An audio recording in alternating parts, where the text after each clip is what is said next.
Thank you.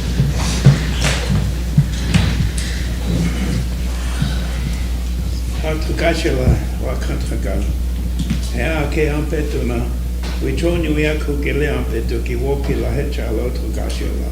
And a lay Ampetu, Kiwana, Kele Casino, he won't like off the hedge to Kashila, Hena, lay Ampetu, Kiwoyuk, Jana, Wokachne, Washte, Unichila, Pelot, Kashila, Hechale, Sichango, I have taken Dagni Shicha, Maska Tranta, Ikakisha, Chips Nelo to Kashila, Diane Ianka, Chimpelo to Kashila.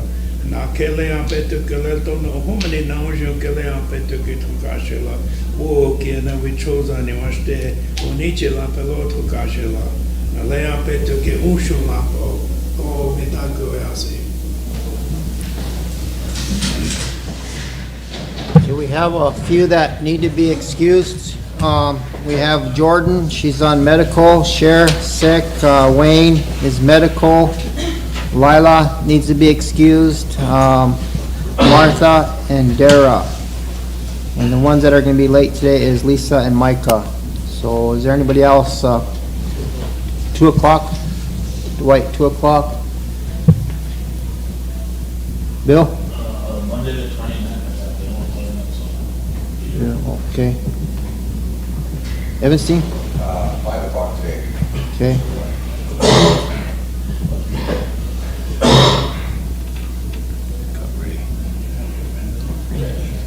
Ray? Yeah, noon. You leaving at noon? Okay. Administrative assistant? Okay, we need a motion to approve the excuses. Chris, second by Fremont, question by Bill. All in favor? 1, 2, 3, 4, 5, 6, 7, 8, 9, 10, 11. Opposed? 0. Not voting? 0. Motion carried. Chairman, Yes, go ahead, Fremont. did you get interviewed by MSNBC Saturday? No, was it one of my lookalikes or what? Yeah, that letter came on. Oh, yeah, it was a good, That came on Saturday morning. yeah, it was a good story. I hope everybody got a chance to see that. It was being shared on Facebook, so it was a good story. We have our agenda approval. We have the Cangu Co report this morning, and Mike LaPointe's here for that.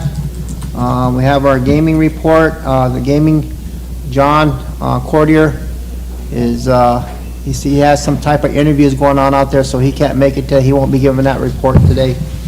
We got the casino report. We have Pebbles and Keider coming down to do the orientation for, they're going to be do the Attorney General's duties as far as hiring them. We already got a contract signed with them, so this is the day that they will come down and do the orientation. They were behind on mountain time. They thought they got it confused, so they're going to be an hour late. Then we have county insurance. They're supposed to have come yesterday to budget and finance. There was too many budget and finance members that were sick yesterday, so they postponed that. So I invited them today to come and do a little presentation for health insurance for the tribe. Is there anything else that needs to be added to the agenda? Wayne? I have a couple resolutions. One is very time sensitive. Okay. Michelle? Can we get an update from Eric on the? On that court thing? Okay, we'll do that too. And at the end of the agenda, Tina wanted to address the council on something that she has going, so that would be at the end of the day, end of the agenda. So I'm gonna put her down as for the end of the day. Anything else? Ray? I know transportation had a resolution that's time sensitive as well, so we come back to it. Okay, transportation resolution. Okay. All right, that's it. We need a motion to approve the agenda. Ray, second by Chris, question by Fremont. All in favor? 1, 2, 3, 4, 5, 6, 7, 8, 9, 10, 11. Opposed? 0. Not voting? 0. Motion carried. Okay, we have, first on our agenda is Cangu Co report. Michael LaPointe.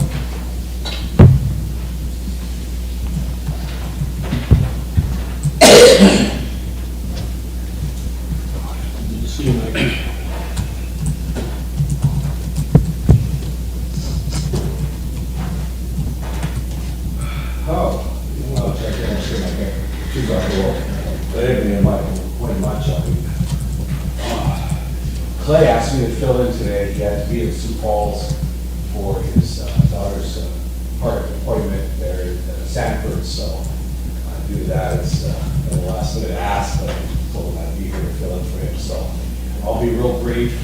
There are 5 things that he asked me to update everybody here on. The first 2 are the ones that tend to get a lot of questions. The first one is going to be on the PEG project, the medical marijuana, and the construction within that facility is supposed to be done on May 24th.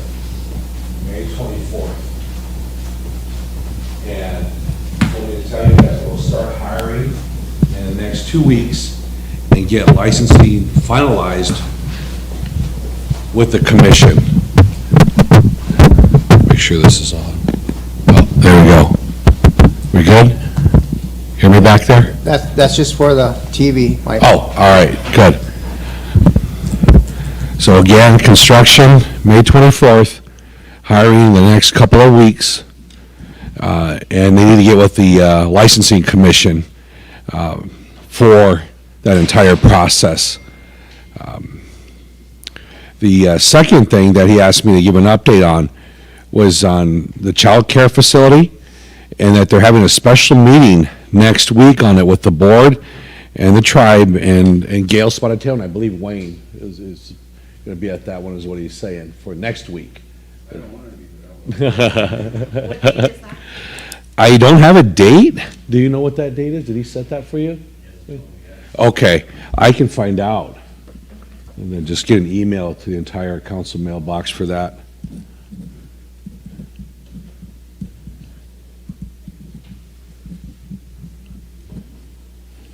Okay. On the medical marijuana, had some inquiries about jobs, if there's any kind of positions that are being advertised, and where do they go to be able to apply for those positions? Okay, normally that would be at the Cangu Co website, and I haven't seen anything up on that yet. No, that's what I'm asking. Yeah. That's why they're asking. Okay, let me find out, Mr. President, how that's going to be. I'm not sure if it's because of the licensing issue Yeah. or not, but let me find out as a second item and then email that back to everyone here. Okay, all right, Okay. that sounds good. Go ahead, Ray. Yeah, just, I guess from the Economic Development Committee side of it, we were told that there will be 3 to 4 people hired as bud tenders and whatnot for the dispensary, and they said they'll advertise soon. I know at Economic Development on the 16th, we just approved the individual licensing application and sent those over to Redco along with the facility license application, so they do have all that. And I think Clay was waiting for that, but he did say that they'll start advertising it soon, so I'm assuming next week or within the next couple of weeks, it should be on the website. And so if anyone's interested in applying. I'll be sure, I'm just going to call him and leave a message and ask, that way I can get back to everybody here today. The third thing that we've working on and I want to give an update on is the broadband project. As you know, the tribe got, I think it's about $50 million in broadband 5G network improvements and capacity for the tribe here. And although we don't work with the IT department completely on that, what we're doing at Cangu Co is working to set up the internet service provider. So we were out with Mr. Representative Eagle Bear, Representative Wright. We were all out to and Tom Cox from IT, out to the NTTA Tribal Broadband Summit in Phoenix a couple of weeks back. And that was pretty insightful. We saw some really great practices about how internet services are offered and upgraded and tribally controlled. That was the key thing. And so we're at a point now where, as we get to set up our own internet service provider where people can go and get subscriptions and go out and get, you basically have to have servicing issues, technical issues, who they're going to call, who they're going to talk to, who wants to buy into those subscriptions. That's what we're working on right now. And I think, Wayne, we sent you an invitation to that There's going to be a meeting coming up next week, and we have the discussions with one of the ISP companies that we're talking with out of Washington State that focuses on tribal ISPs. So I just received an invite for Zoom at 2:30 today. that one would be the, that's a report. That's a separate report. The company we're talking about we haven't set the date yet, would be the ISP portion. This first one is going to be Redco's financial pro formas and potential budget. So yes, we wanted you at that one as well, as a board member for Redco, so you can see the first report that we hired with that group called NeoConnect. They're going to put together, they have the first draft done of the financial modeling and what it's going to take to offer that service. So, okay. But yeah, we're moving forward with that. The other thing we learned while we were out there is, even though the tribe apparently is going to be focusing on Todd and Millette County at first, Tripp and Gregory can't be left out. And that's where there's a process within the Federal Communications Commission, the FCC, where you can actually have a test done on their website for your address, and it will tell you online what that local carrier providing internet service, whether it's landline or wireless, what that speed should be. But the reality is, what we're seeing throughout all of Indian country is a lot of local carriers that are non-Indian controlled or non-Indian owned are misleading people and saying that the speed rates are higher than what they really are. When that happens, that's where the complaint process comes in. If you try to get a subscription, let's say in Milks Camp, okay, and they say, well, we're going to hook it up, but it's going to cost $5,000 from the pole to your house to do this at the speed we're advertising. But they've already said that they're offering that service at the FCC website. That's where they get in trouble. They can't try to stuff those costs that are outside the normal subscription rates. And apparently it happens all throughout. So what Tom and I had talked about, Tom Cox at IT, is that's something we're going to have to look real closely at for the eastern part of the reservation, is how do we go out and assess whether or not people are getting adequate internet service. Even up in northern Millette County, is that, in the Wood area, is that even something that's happening? Horse Creek, if they're saying, the companies, that they're providing a certain speed and it's not there, we need to be able to approach the FCC with specific complaints. And there's a process for that. So I just wanted to make the council aware that that is something we're going to be talking with the IT department about, and looking at how we're going to approach getting a statistical sample of the service that currently exists, what it's being advertised for, and if it's not being advertised and delivered at those speeds, then what recourse do we have? And it begins with that complaint process, and the FCC is not shy about handing out fines to non-Indian, non-native controlled internet service providers that are supposed to be doing that already. So,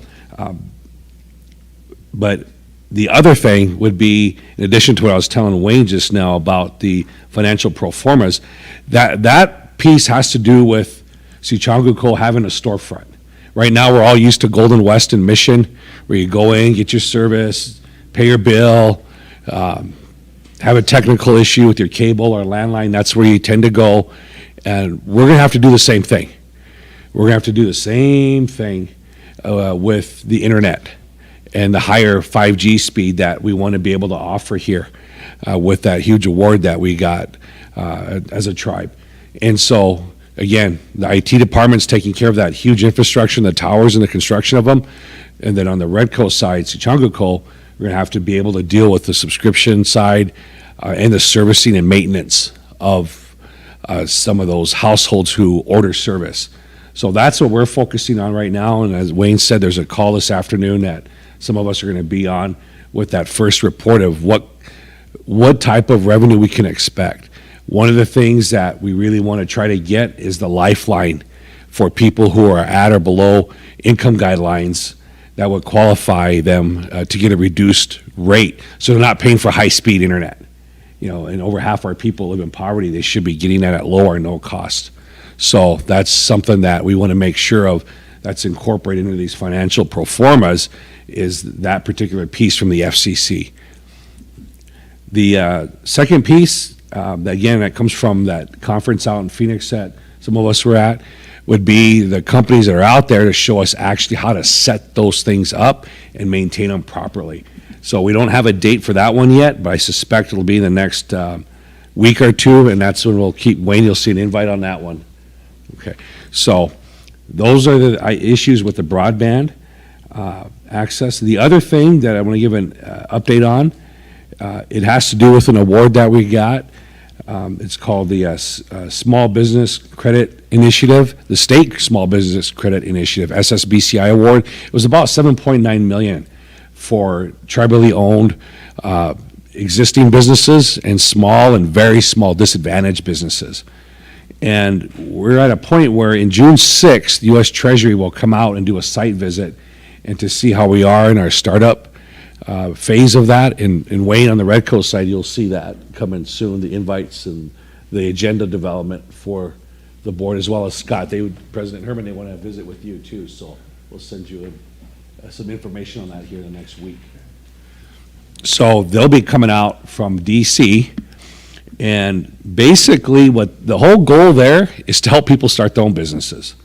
And it'll be through Tatanka funds, but right now we're having to basically just look at getting the policies and procedures finalized and the procedures by which we record those loans. And if we're going to give out loans, how do you collateralize them in a way where you know that you have an interest as a lender in those loans?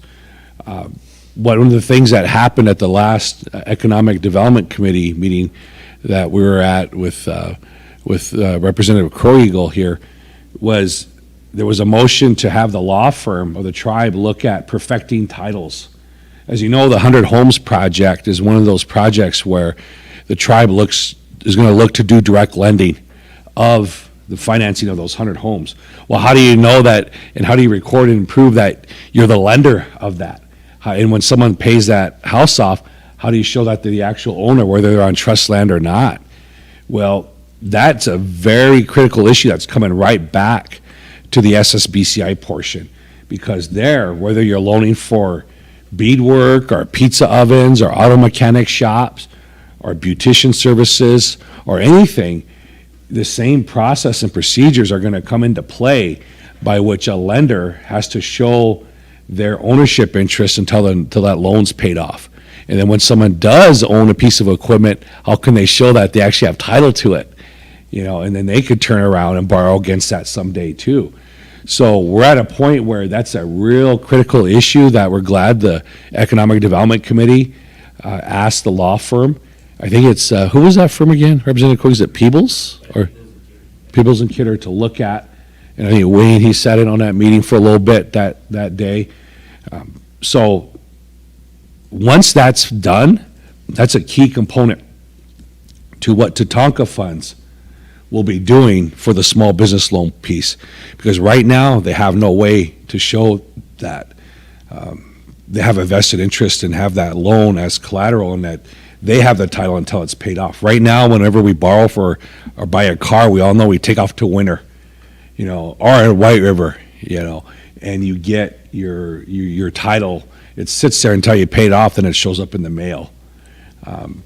We don't have a process for that right now. There's discussions on how we're going to look at those alternatives to what it was in the 80s, Wayne, at the tribe said they adopted the state, some of their procedures. So we're going to have to look at that real close in advance of our meeting with Treasury. But we have told Treasury in advance of our June 6th meeting that this is a really important key issue, that in order for the SSBCI program or any tribally controlled loan program to work, that we've got to be able to show and deal with the perfecting and recording of a lien to show that it's held by the lender of the tribe, as in the case of the 100 homes, until that debt's paid off. So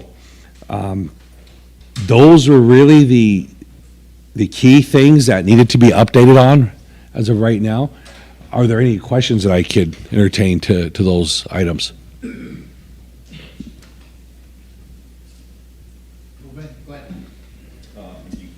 Morning, Council, thank you.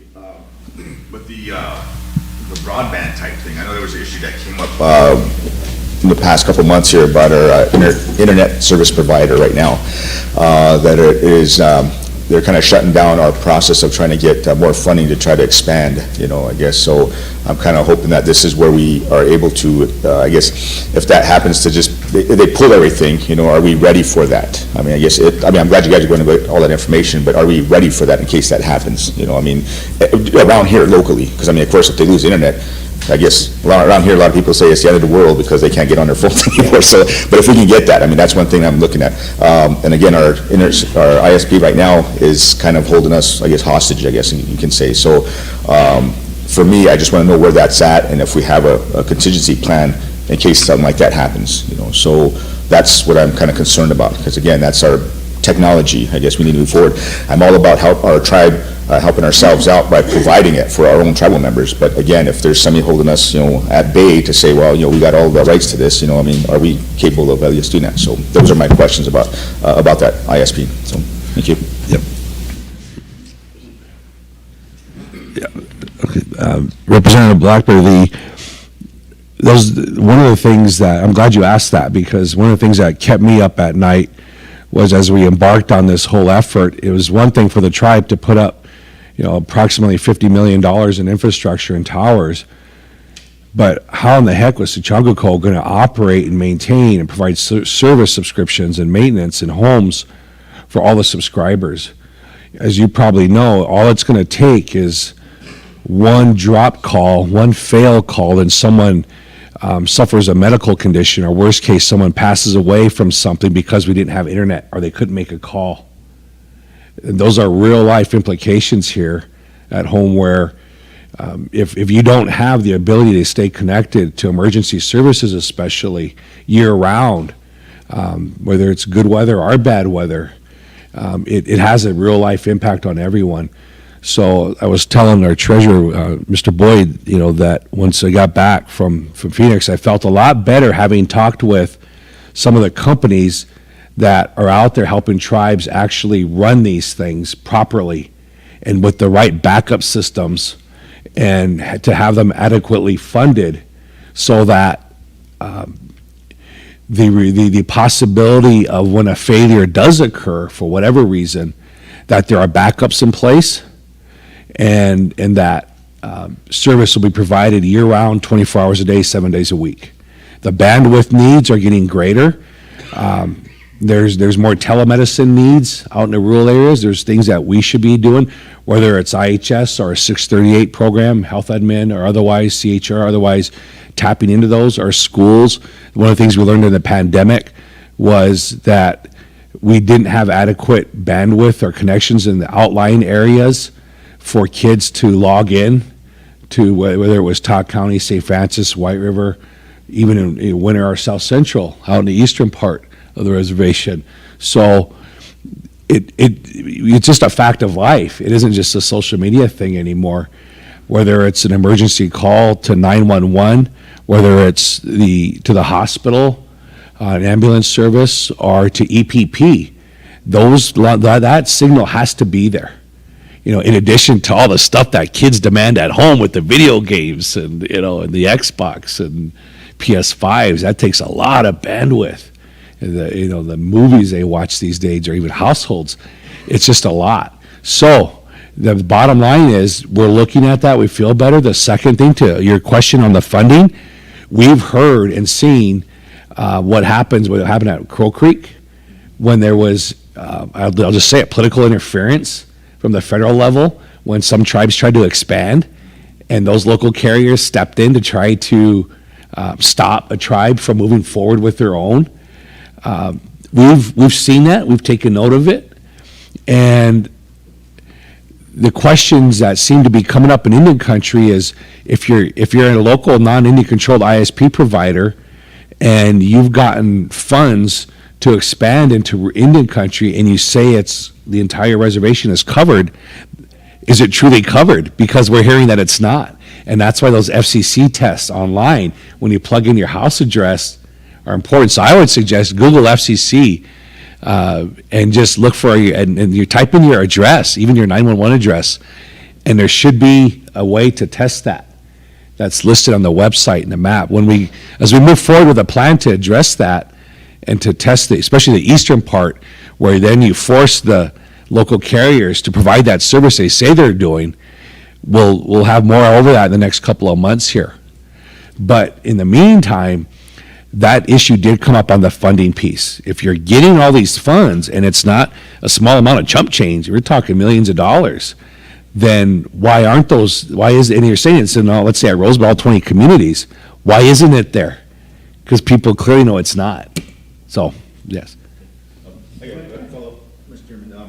In the recent, month, we have seen that with the 911 system going down. I mean, the whole area. And then, of course, everybody's pretty much, what the heck? Then also our electricity, also same thing there too. So, I mean, these are the things that I am concerned about, is if we have backup plans. I know some of even our radio station doesn't have a generator that should, kick in as soon as electricity goes out. I mean, so that way we can kind of actually warn people. So these are the things, again, too, I look forward to as far as like letting our people know what's happening at the moment. Because, again, social media goes by pretty quick. But if we have at least something, a contingency plan to at least let them know what's happening right now, rather than say, well, we don't know yet, we're going to have to talk to so-and-so. But again, this is the things that I'm hoping that Redco can actually put into their, in their plan type deal too, also to see, because again, the casino was at I think at the beginning of the year here. Again, the power outage throughout the reservation area, so we do need some kind of a backup plan. I mean, here we are, 2024, we should at least have something like that. So, and letting our people know, letting them know that we do have backup plans no matter what, So those are just my concerns, I think, in that thing. But I'm glad that you guys are pursuing this stuff and getting necessary information for that. So, but thank you. Emily, do you have a comment, question? Thank you for having me. I just had a question on the kind of complaints, I guess, that you're talking about service providers currently, and you mentioned something about needing to have a plan about, how we're going to address the outlying communities as well. And so I'm just wondering, like, do we have that down in writing? Is that an active plan or an ongoing effort? Because I think, like, we all know that exists, like, even without knowing what's going on in Gregory or Winter or something like that. Like, we know it's not reaching Grass Mountain. We know it's not reaching all areas of Spring Creek. We know that there's people in Parmalee that pay for that highest quality pop or whatever, and you're getting 5 versus whatever you're supposed to get. I don't even know those numbers, but I guess my question is, do we have the internal capacity right now to start assessing? Because I think, like, anytime we can get baseline assessments done, it's going to help with funding, it's going to help with partnerships, it's going to help with our plan, all of that. But it also sounds like it could also help with like the financial, maybe there's a fine involved, or maybe there's something that could also help us leverage future funding. So I'm just wondering, like, is that something that we can start right now if we already haven't? Thank you. Also, a few weeks ago, I was going to give my report, and I was going to just go to the Economic Development Committee, and we're going to talk about these issues with our current ISP and what we're running into. But it's kind of, we're attempting to create an ad hoc committee to deal with this and try to do some type of strategic plan to be able to address all these issues that Mike's talking about today. But if you want to learn more or hear more about it, you probably need to go off the air. It's coming to a point where we might have to hire somebody to help us with this problem. So, but if Wayne said he'll take you through the whole thing if you want to continue. I can wait until later.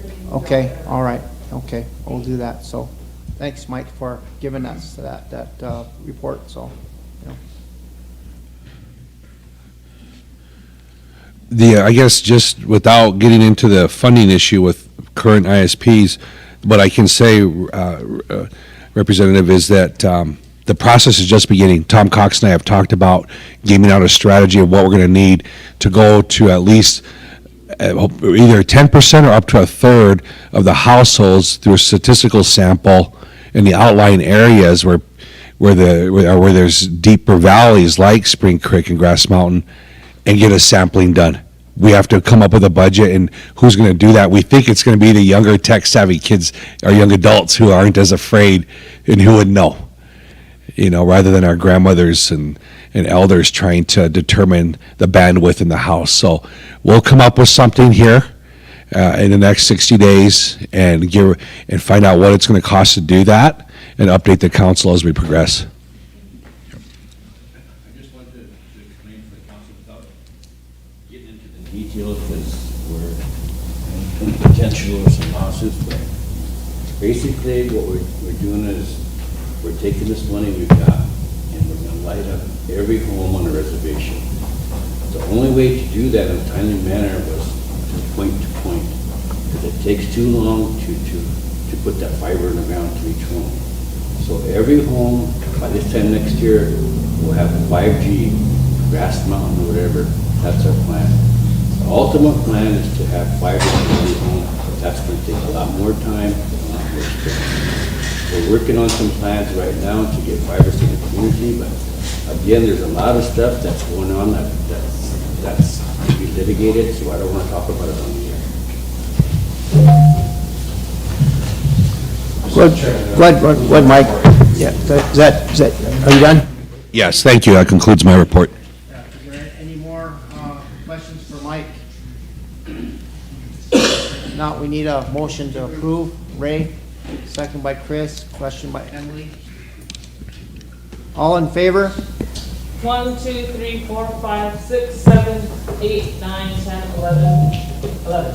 Opposed? 0. Not voting? 1. Motion carried. Thank you, Mike.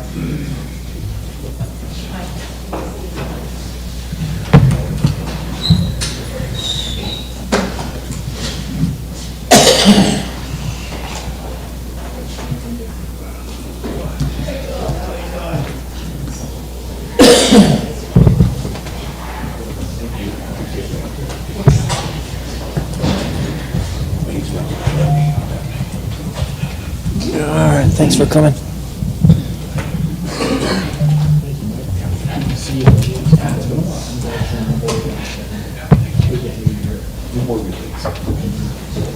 Okay, the next item on our agenda is the gaming report. I mentioned before that John had sent me a letter saying they'd had some type of interviews going on out there for some type of licensing out there, so we won't be able to give a report today. We have Rosebud Casino report.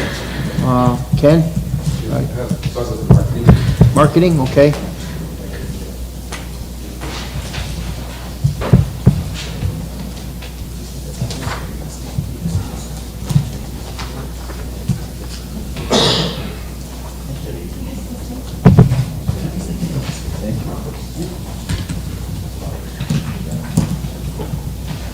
Good morning, council and administration. We'll wait for, we've all been talking to the report for the bond.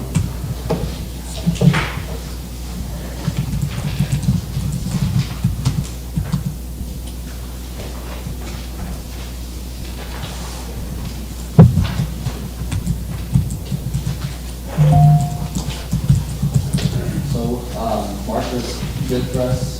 We actually had the second highest performance in slot revenue since 2018, kind of continuing along that trend of being back at a pre-COVID performance level. Obviously, a lot was due to taxes. They started at the end of February, about February 20th, and seeing the first brunt of tax returns seemed to be waning about March 12th, but we were still able to perform quite well for the rest of the month.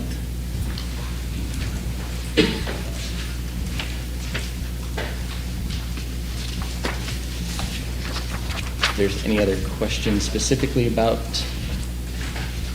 the report I gave you, we can go over that. Otherwise, I was just going to bring up some things that we have coming up. We're looking at, we have the Hunks show July 13th from the reschedule from January. We're in, we got approval from, wow, I'm blanking on it right now. We do have a big concert that we're planning for November 12th. And we're still waiting on the contract and other details and then approval from the board on that one, but it will hopefully be a pretty good concert. We're still waiting on the summer plans with, as far as concert schedule goes or any other entertainment. We're working on the powwow, which we have kind of a rough outline right now that we're going to be taking to the board. And then we're also, since the powwow would be on the 4th of July, which is a Thursday, we're looking at doing some other events that weekend as well, possibly a rodeo, small rodeo on Friday night, and then mud races on Saturday. So that's what we currently have in the works this summer so far. Ben? Yeah, some quick questions. I think, I know you got, we were kind of wondering, I think it was brought up before too, about having like maybe some live entertainment, live bands type thing. Are we still looking into that somehow? I mean, it doesn't have to be extravagant type of a, big old concert. I mean, just some small bands that people can come over on the weekend or something like that. Is there still, can you look into something like that? Is there something we can? So we've tried the little bands before, and our turnout is usually less than 30 when we've done it in the past. So we've kind of avoided that. I know we, reaching out to other casinos looking, because we wanted last year to have like a battle of the bands kind of thing, kind of with our karaoke and everything. We didn't really have, we had one person respond when we reached out on our Facebook page and everywhere else. Recently got into discussions with other casinos, because they're also looking to do the same thing, but they're having a hard time finding local bands to fulfill those roles. So right now it's just kind of either nobody's out there right now, or it's just not cost effective for us to do. Okay.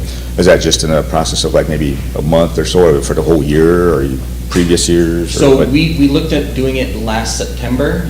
We reached out in July and August to try to find who might be interested, who's in an area that could do that sort of thing.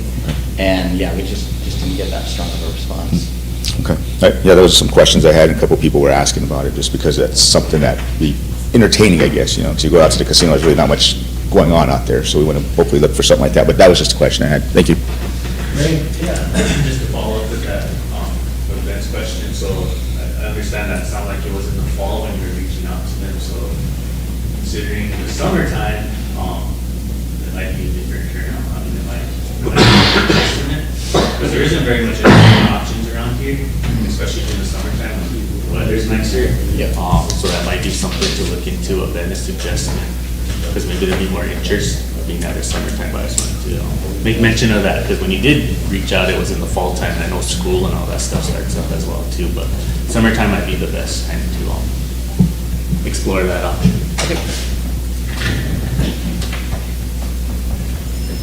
Okay, any more marketing? Are you done, or? Just one more question, if I can. I know I brought it up last time, but Perry Hills, if there's any type of marketing or So activities that you're helping with to keep up players and whatnot. So again, the advertising is the same as the Facebook, it's the radio ads. As far as promotions or anything like that goes, usually the other departments will come to me, like if Bingo wants to do an event, they'll draw up their plans and bring it up to me. Table games, same sort of thing. I haven't heard anything from Prairie Hills as far as anything they want to do beyond. We did recently, just last week, get opening dates and membership costs for the golf course. He has about 4 tournaments that he wants to do over the course of the summer, so we're in the process of getting those graphics and all those advertisements made up for that. But for the casino itself, I haven't gotten anything specific from them. Ben, do you have a? I've got a quick one there, Mr. comment? Chairman. Yes. I know it's probably been part out there again too, but the darts, have you looked at any type of capacity of what they could do for the summer, like a league of some sort like that? Have you looked at anything like that, or are you just going to wait? Or So we haven't discussed the Summer Dart League at this point. We were kind of focused on the Prairie Hills stuff for a bit there, but I'm assuming since our contract is coming up for renewal in June, that we'll probably within the next few weeks talk about that a little bit further. Okay, so yeah, I'm just kind of curious to find out where that's going, because again, there's going to be some questions about that anyways too as it comes up, so those are just my concerns. Anyway, thank you.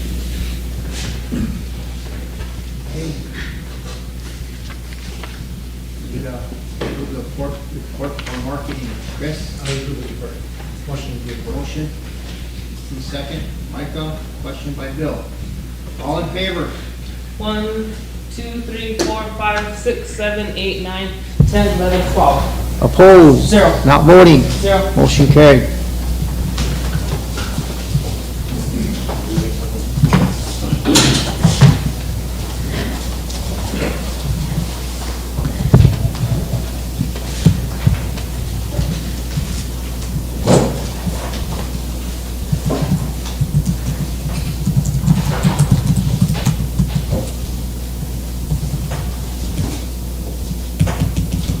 are a few items to, I think, take care of business first that,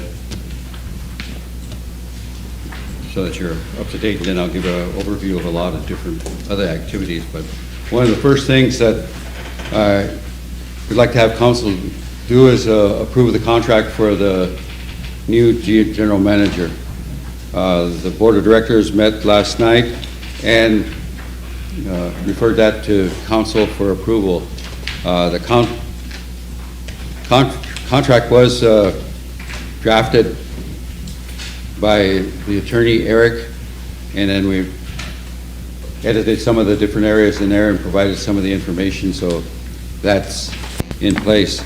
The gaming office will be meeting today, and once they've approved the submission of his application for a PMO license, then he will be authorized to conduct business at the casino.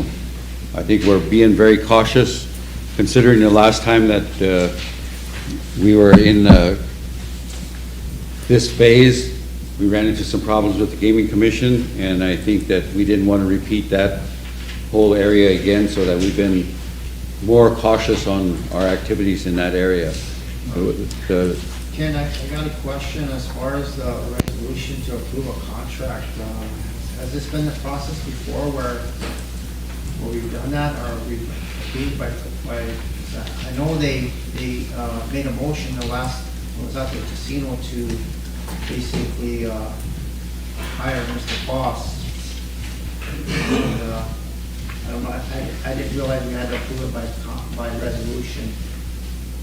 Is this something we've always done? We haven't done that before, but this is just, since we came up to this point, we thought that would be the best process to have consensus of the council to That was the approve order. it. Is the motion okay? Yeah, Yeah, okay. motion to approve this contract? Motion to approve this contract, there was just a part on here, and I don't know if it was filled in or not. Wait, it is. On the fourth page, it was blank on the, temporary lodging part of it, and the board, inserted, $85 per day for lodging expenses if he was to exceed the 90 days at the hotel. And that was the only part that was blank. Everything else was negotiated between Mr. Foss. Then do we need to approve it by resolution? Do we just? No, Can we just do a motion? Okay, there's another part in there where he says he will be required to get a key license. That should be a primary PMO. management official, yeah, PMO license, so. With any corrections? Go ahead, Michelle. Once he applies for the license, how long does that usually take? he will be granted a temporary PMO license at the end of business when they meet, so that allows him to conduct business. Okay. The processing of your PMO license can run anywhere from a few months to almost a year. Because there is you have to provide your tax returns, and they look at your criminal activities and different things in those areas.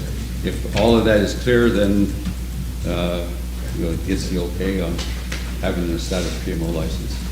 And that's been always the difficulty.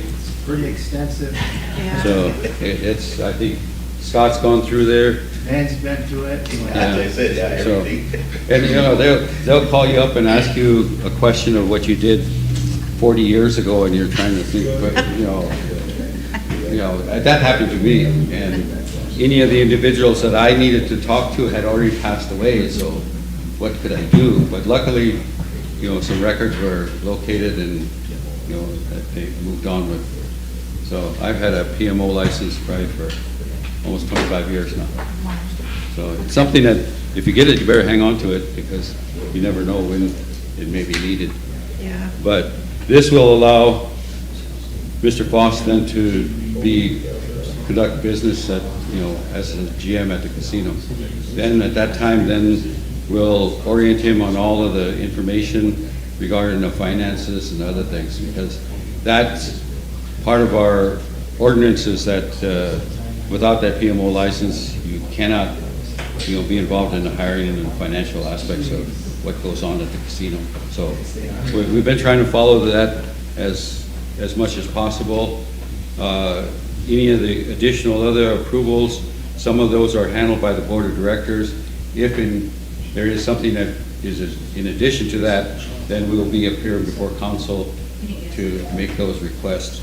And that is something, it's like, it has been a concern at the casino to, since it is one of the major activities that goes on and providing revenue to the tribe, that we try to encompass everybody into what's going on. And I think that's why this process of getting everybody's approval, that you're aware of what's going on, so. Ray? Yeah, motion to approve the general manager's contract between the Rosebud Sioux tribe and William Moss. Okay, the second, Chris, question by Ben. All in favor? 1, 2, 3, 4, 5, 6, 7, 8, 9, 10, 11, 12. Not voting? Motion carried. I'll give you an overview, like I think from the last meeting. We have been moving ahead with activities with the CPA firm in order to bring all of the financials up to date. We are still on schedule to have that completed by the first part of May, so it's very good that this all coincides.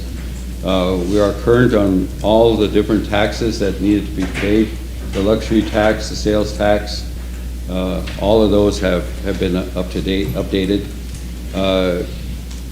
I'll forward some of this information to you so that you can get it, but so you can view it online. But in addition to that, our facility licenses for the main casino, those all have been approved by the Gaming Commission, so it's all set to operate efficiently at that point. So all of those are up to date. The payments to the Gaming Commission, those are all completed, and I think we'll be shortly processing the payment to the tribe for our contribution into that area. So we're trying to get back to our regular schedule as much as possible. As soon as I have the update of the financial reports, then I'll make sure that those get mailed out to everybody so that you're up to date on what our activities are. What was mentioned before, with the golf course, in working with the manager there, trying to make sure that, we are ready to open. In the past, there has been some requests to open, but considering the weather and how much money we've invested in this year, so we wanted to have a good plan on what to do. I think that it was presented a number of items, from cards to fees to all of who would be utilizing the course. So that was covered in I think the Economic Development Committee meeting, and also with the manager, that there is possibly a need to increase some of those in some of the areas, and to schedule, one of the things that always comes up is golf carts. So those are all in process, and as soon as all of those dates are confirmed in terms of tournaments and other things, then we'll make sure that you get mailed a copy of all of those, because those will probably occur before the next casino council meeting. So I'll try to keep everybody up to date on all those activities that are ongoing right now as they're completed. And then hopefully by the next council meeting, I won't be up here, and the new general manager can provide a report. So that's, I guess, something that I'm kind of looking forward to. So there's other activities that I need to keep track of, but that doesn't necessarily mean that I'll go away completely, because I will just revert back to my prior position of being on the board of directors. So I'll try to keep everything moving ahead. The other licensing fee that for a facility that needs to come up is with the Prairie Hills. There is not a problem with the golf, since that's an ongoing activity. We have an off sale that's going on there that is something that will continue. There are some difficulties in terms of, the Class 2 casino in that area. I will share some of the information that was provided to the economic development so that you will have a better understanding what I've mentioned here in the past, that in terms of profitability, we look at those activities that contribute to the well-being of the tribe and that are operating efficiently. And I've said before that, the Class 2 operation is not financially viable in terms of providing revenue. At the current time, it is, operating at a deficit every month. And unless there is some marked improvement on activities, I think my recommendation would be to cease operations at that facility. You'll see that some of the information that I'm providing to you, that there is a substantial loss looking at those areas. So, and that's just looking at the information that is compiled up to the current period of time. And I do get concerned at any activity when we have to contribute resources in order to provide for its operation. In order, that's basically, it's not good business to keep throwing money into an operation that is not producing any money. So unless there is a marked change of what goes on in that area, then, we need to consider closing that area down. As I mentioned before, I would close it immediately, but there are some contractual obligations that have to be considered before we move into that area. So it is something that it would be my recommendation to assess it very closely. That decision doesn't have to be made until May, but that would be based on, what I've seen so far. This operation, I think, was not well thought out before it moved into that area. There were a number of things that needed to have been done before operations did take place. One of the things that in our accounting activities is reconstructing all of the financial activities that went on at that facility up to the current time. So that's scheduled to be done. All the licensing regarding that operation is in place. The payment for all the fees for the equipment and other things are all taken care of, so that it will be, running at par, except for that it doesn't produce enough revenue to continue its operations. And in terms of, anything time you're looking at changing something, you have to consider what the employees are at that area, and that area, then we will just move those to other areas where they can be employed into similar type positions. So we're not attempting to throw people out of work. So there's a lot of different things that go into that activity. One of the things that I currently am engaged in trying to determine is how much money that we contribute into that entire operation from the time of its inception to its current point. And in addition to that, it was an area that was included into the feasibility study, and when we looked at other operations, and it may be that it would operate better at a different location, and that's something that goes into the overall analysis.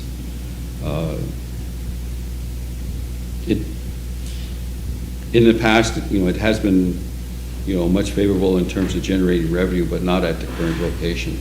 So that is something that, we'll go into, before the final decision is made to take place. So there is, I think a lot of thoughts on what to do with that facility, but there are a lot of problems that are in that facility. The first main problem that kind of hampers any type of development in that activity is the sewer system, septic system. It is very old, probably from almost the time that the operations or that facility was first built, and it is incapable in many instances without monthly pumping of it to, I guess, be in use. And so since we have other areas, that depend on that, it goes into the decision of what has to be taking place. Unless there is a substantial amount of money put into there to upgrade the system. You know, it currently is not operating at anywhere near capacity that it should be. We do have, you know, anytime that we've spent a substantial amount of money in any activity, we don't want to be discounting that or discontinuing what goes on. Golf is a major activity in there during the summer, and, you know, it's very difficult to try to put them into an area that may not be suitable, so we're looking at other options. If we discontinue the operation of the casino activities, then to utilize it for other activities in that area. And in terms of our operation for the future, I have, you know, requested from Redco if the possibility of moving some of our activities into town, into their facility, but they are currently involved in some litigation in that area, so they haven't been able to provide me a definite answer of what can be done. But in any instance, where we move ahead on this is something that I'll bring up to council and, you know, make my recommendations before any decision is made on it. But I just wanted you to be updated on all those activities that take place in that area. So overall, when I take a look at the casino is performing at the same levels that it has been for the last 5 or 6 years in terms of revenue. Where you run into problems in terms of profitability is the amount of expenses that are taking place in that area.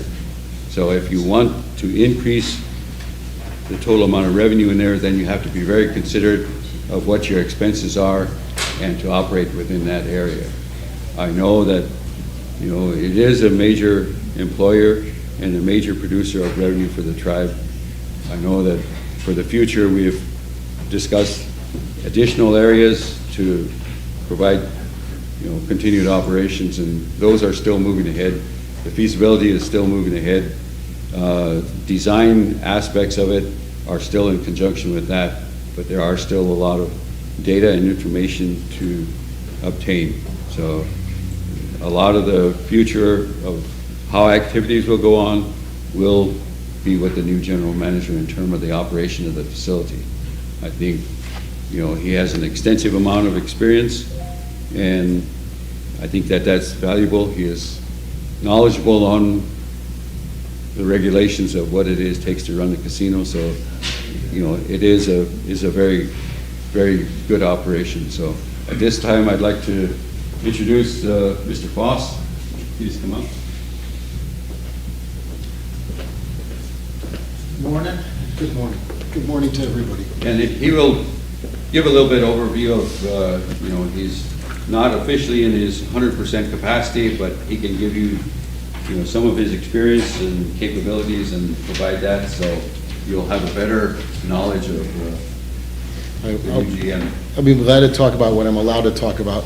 Hopefully within 24 hours, it's a whole different animal. Again, as I met everybody a few weeks back, I'm William Foss. I've been in gaming for a little over 31 years. I've worked of the 31 years, probably 17, 18 of them have been on the Native American side. So I'm familiar with that. I'm familiar with many of the regulations, not most of them, with the IGA, which used to be the NIGA, which they just recently changed.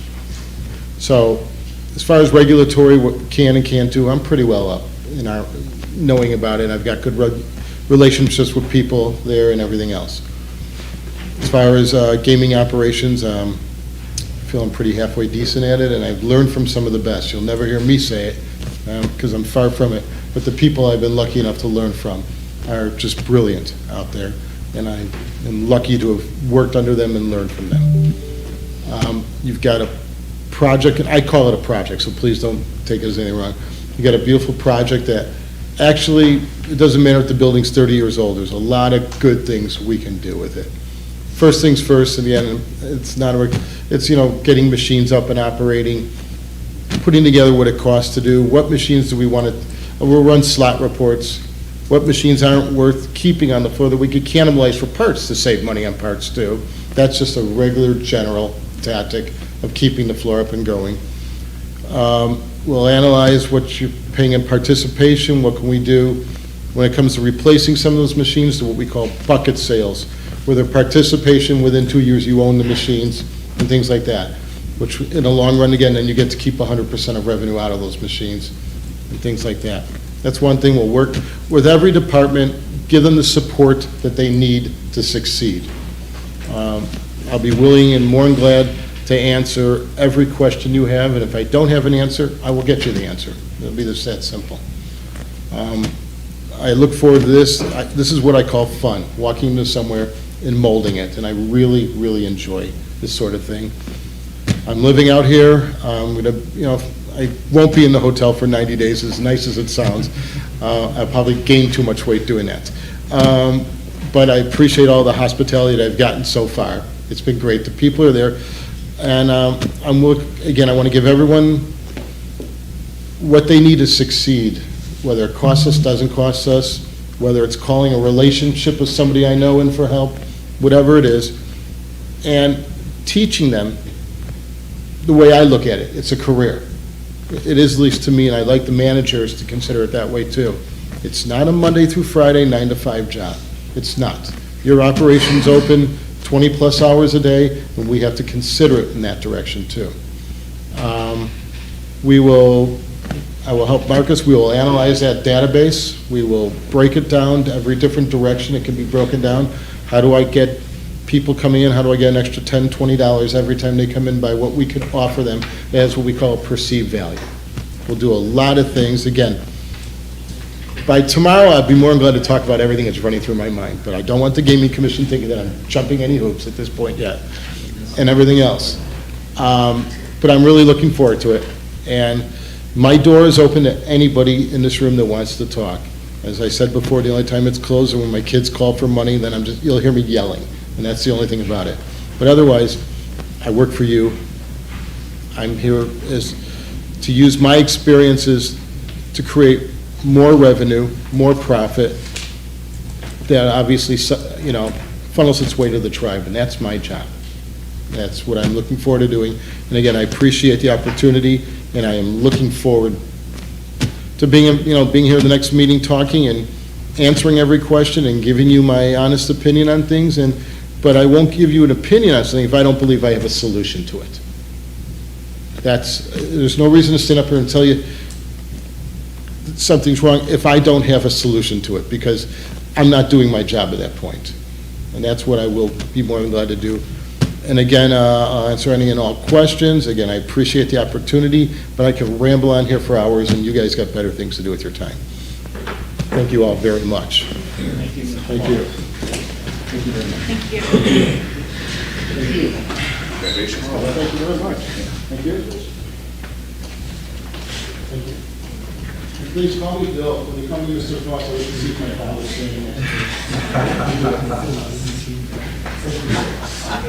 Bill. She didn't.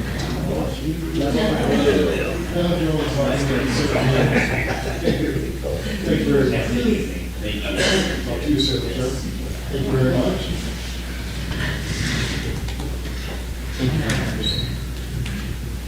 Sir? Glad you're on board. Oh, really fun. Good luck to you. I appreciate it. Thank you. Sir? Tomorrow. I think the other information that as I get it in regarding the financial areas, and usually I get a financial report near the end of the month, whatever the progress of all our activities are, that, I should be getting that this week, and I'll make sure that gets mailed out to everybody, so you'll have a better idea of where things are. But, the difficulties with taxes and stuff, those are pretty much taken care of, and that we're up to date, in our payroll taxes, our sales taxes, all the different variety of taxes that the casino has to pay. So those, you could be assured that all of those are taken care of. And any time we find some of those, I think we're doing some work on the 401K in the retirement area, looking at those. We're also reviewing some of the past IRS problems that may have slipped by and making sure that those things get corrected. So it has been a slow but continual process of bringing it back to, its operating capacity. So now it's, that's, I guess, a good place for me to leave it in terms of moving it on to different other areas.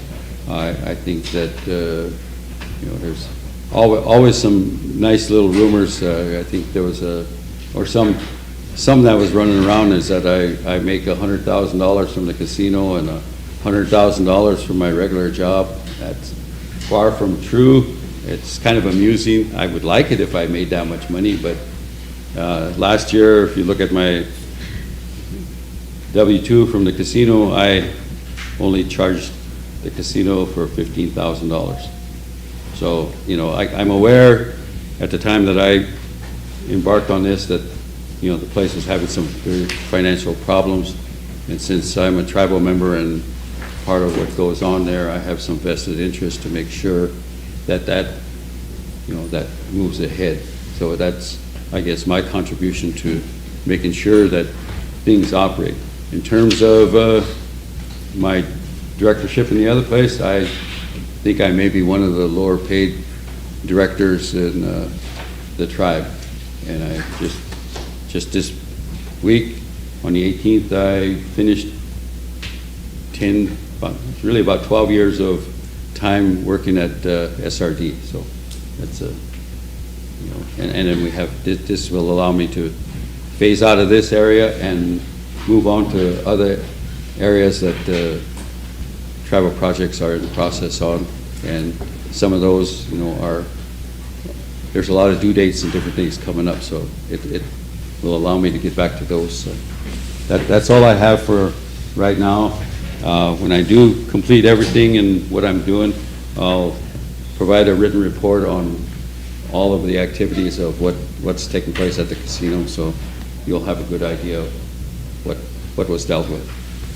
No, Council, I'd like to, for stepping up and being the acting general manager for the amount of time he has. There was kind of some questions about him being on the board, his job that he has, his regular job, and that kind of stuff. But he did really a good job out there, and he put a lot of time and effort into the problems we were having out there when the electricity went off or when the generators were bad.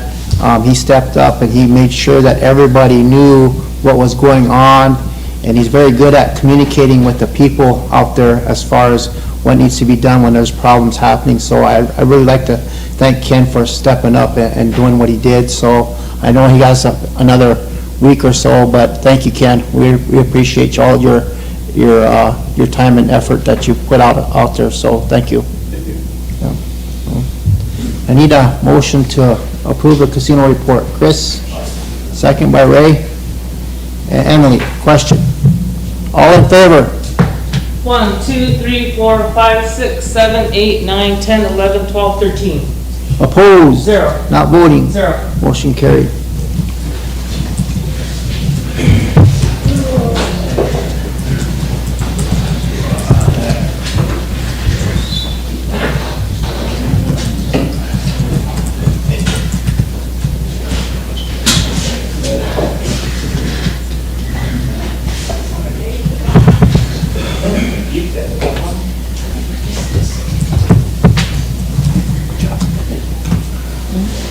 Hey, Mark, it's good to see you. Thank you, and good luck with their job. Okay. And I do know more about emergency generators than I care to. We have 3 of them out there, and all of them had some little difficulties, so those are all getting arranged, and, the service plans are all going to be in place, and so it's something for the future that I think, looking at the weather conditions of what takes place here, that it's essential that those facilities set up. And you need to remember that every community has an emergency generator that they need to take care of and have serviced, because it is something that was provided to them a number of years ago. And I know that they haven't been serviced for some time, so. Obsolete now. But so there, that needs to be considered, considering how crazy our weather has become. Thank you. Thank you, Ken. Okay, we have on our agenda, we have Pebbles and Keider. I think the representative is here.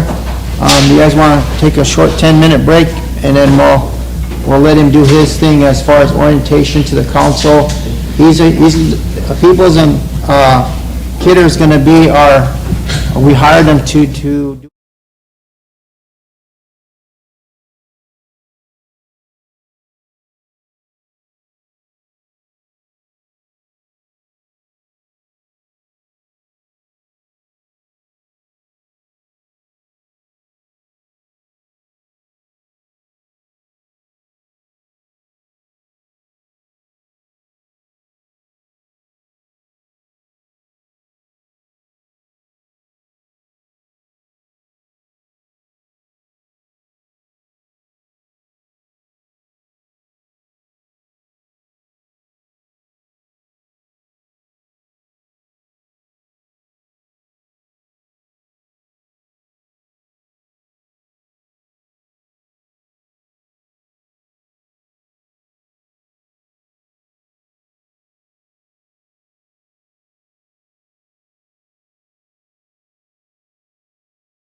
He's gonna provide for us, so.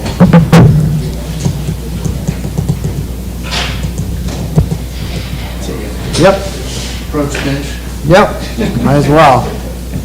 That's the hot seat, that's not a bench. That's a hot seat, isn't it? I'll just stand next to it.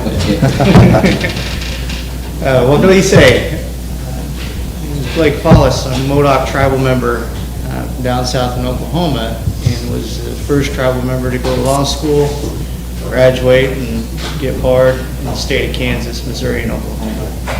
I work for Pebbles and Keider. I'm a partner in that law firm, and we represent about 40 to 50 tribes across the United States. We've got offices in Sacramento, Denver, Colorado, Rapid City, Topeka, Kansas is where I'm located, in Washington, D.C. And so across the United States, we work very ferociously to advocate the tribes, either in court or before administrative processes in the state and D.C. So Wayne Frederick is a councilman who requested that I submit a proposal for you all to consider. And as I understand it, you all have accepted that. We've provided a legal services agreement on what we will do for you all. And that's really kind of outlays that we will serve as special counsel for you all and supporting the Attorney General's office. Now, the restriction that I've had placed on me has come from my bosses. Although I'm a partner, I'm not an owner in the firm, so I still have bosses. They've expressed that we're willing to help you out with whatever lawsuits, projects, purposes that we can. But we're not going to show up on a daily basis to your tribal court and represent or prosecute individual cases. What we will do is if the tribe is sued in tribal court, we will represent the tribe and we'll have to do so.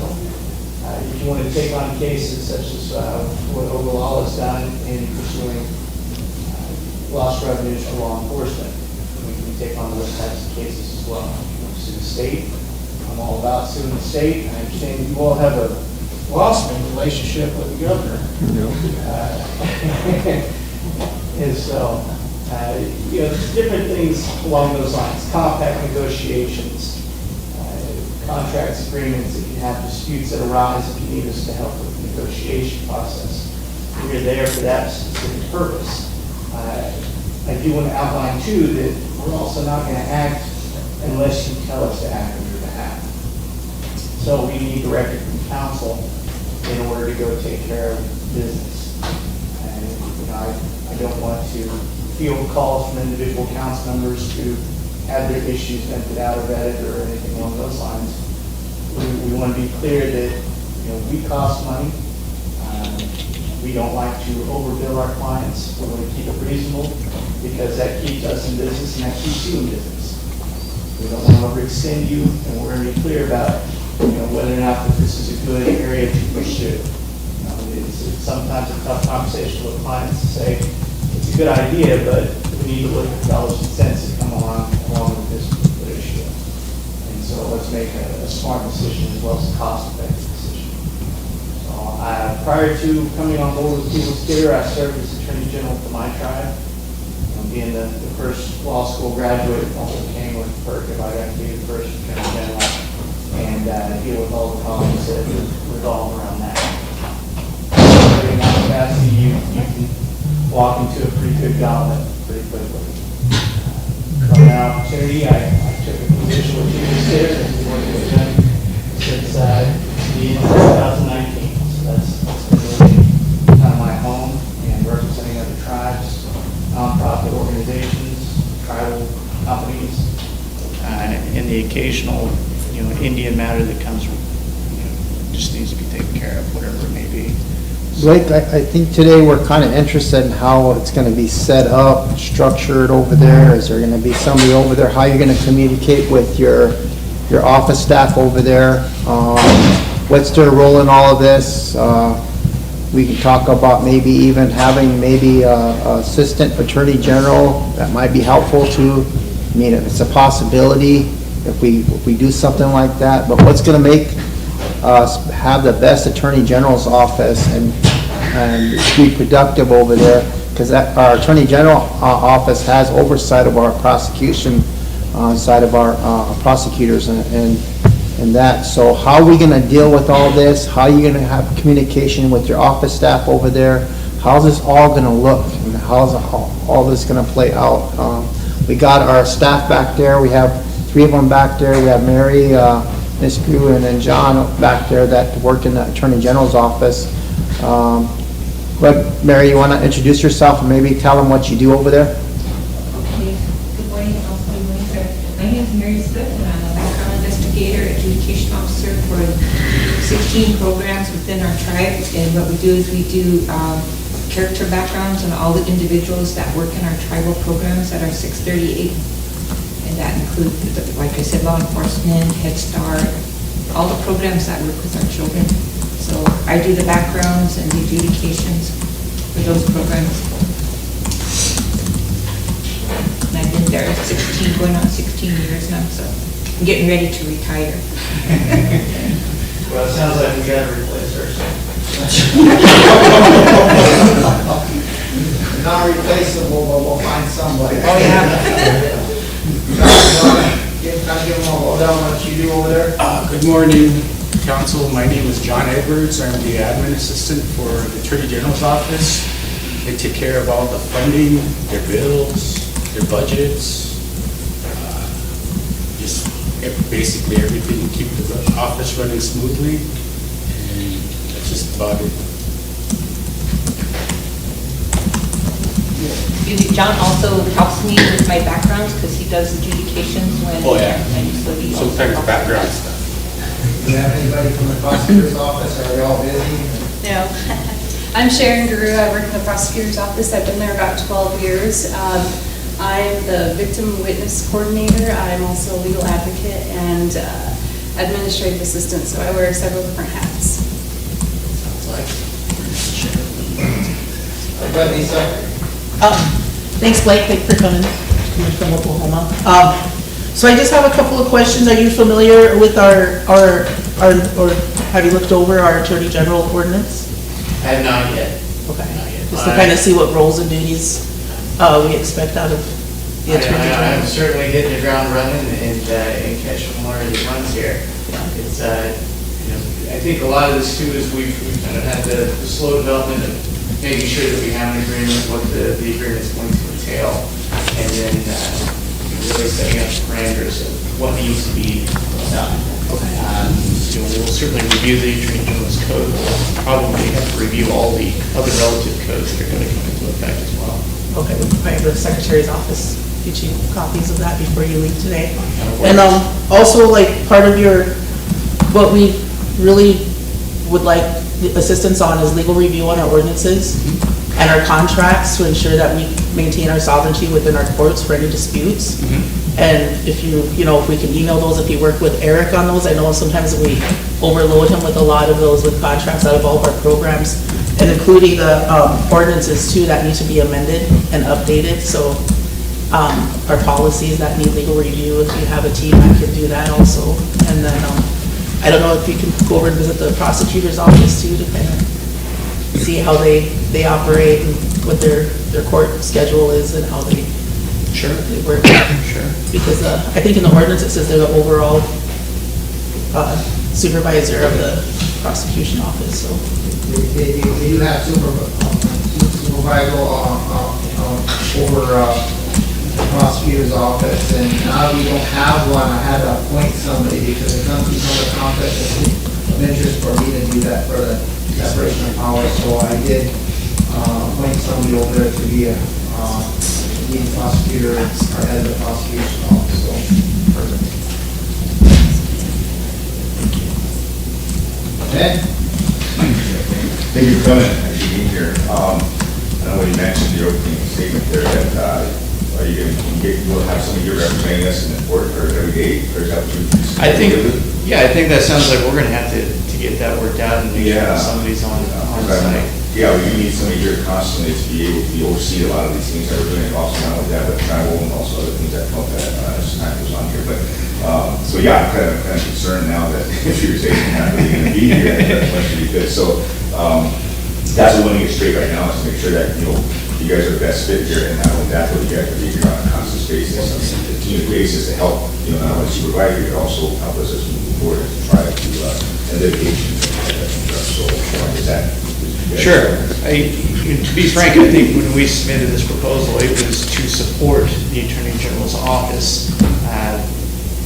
And I think that comes down with whatever we can do to make sure that works.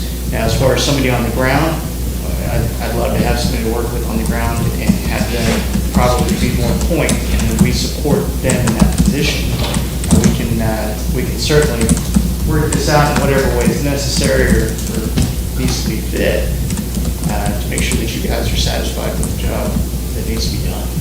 That's what I'm thinking. I think that's where our staff is there to get some direction of what we're going to be doing, what you guys are going to be providing us stuff. So that's why I want to make sure that we get this all clear, all on the same page as we move forward, because we do need the Attorney General. It's very important right now, a lot of things that are going on. So yeah, we do thank you for coming also. You bet. You know, I mean, look, for me, I'm happy to live anywhere, but my wife, she's the one that has objections about that. So. Lisa, Ray, and I think within the ordinance, it doesn't require the Attorney General to be here for day-to-day court proceedings. But are you licensed in South Dakota, or do you have? I'm not, but one of our partners, Rebecca Keider, is licensed. So like when we enjoin and other big litigations, like when Pine Ridge wanted us to enjoin with the public safety ones, that we missed the opportunity, but that's when we would reach out to you to. Absolutely. To help with those bigger cases or land issues and that we have, so it's not really a day-to-day basis. Great. Yeah. Good morning, thank you for coming. I know you kind of mentioned it about, you know, time, and you guys do cost money. Unfortunately. Particularly, like, would we want them to work on come from like a committee or council?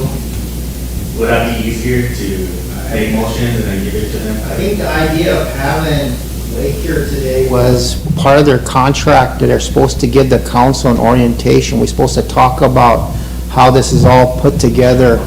And I think that's what we're supposed to do today, but I think they just asked you to come down today, and rather than, after the contract was signed, they're supposed to come down and give the council an orientation. I don't know if that's going to happen still, or if this is it. Well, I can certainly come down and we can do a full orientation, laid out, as you indicated in the email. I think in the ordinance, Show up here. John and Eric, don't they take action upon resolution from council? So if we ask you to do something or enjoin into like a lawsuit or to look into something, it would take a resolution from this body. Yeah. For you to act on, so.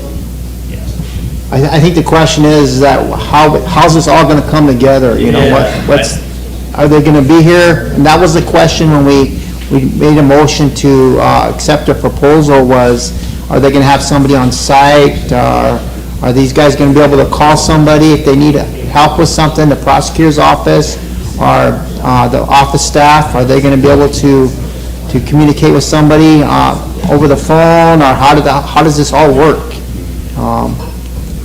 Emily, did you have a comment or question? Thank you. Thank you for being here today. So I just wanted to ask a question as far as like what your Understanding was the context of everything, just because, you know, there's a lot going on right here. As you can see, we have several needs. Some are very immediate, some maybe not as immediate.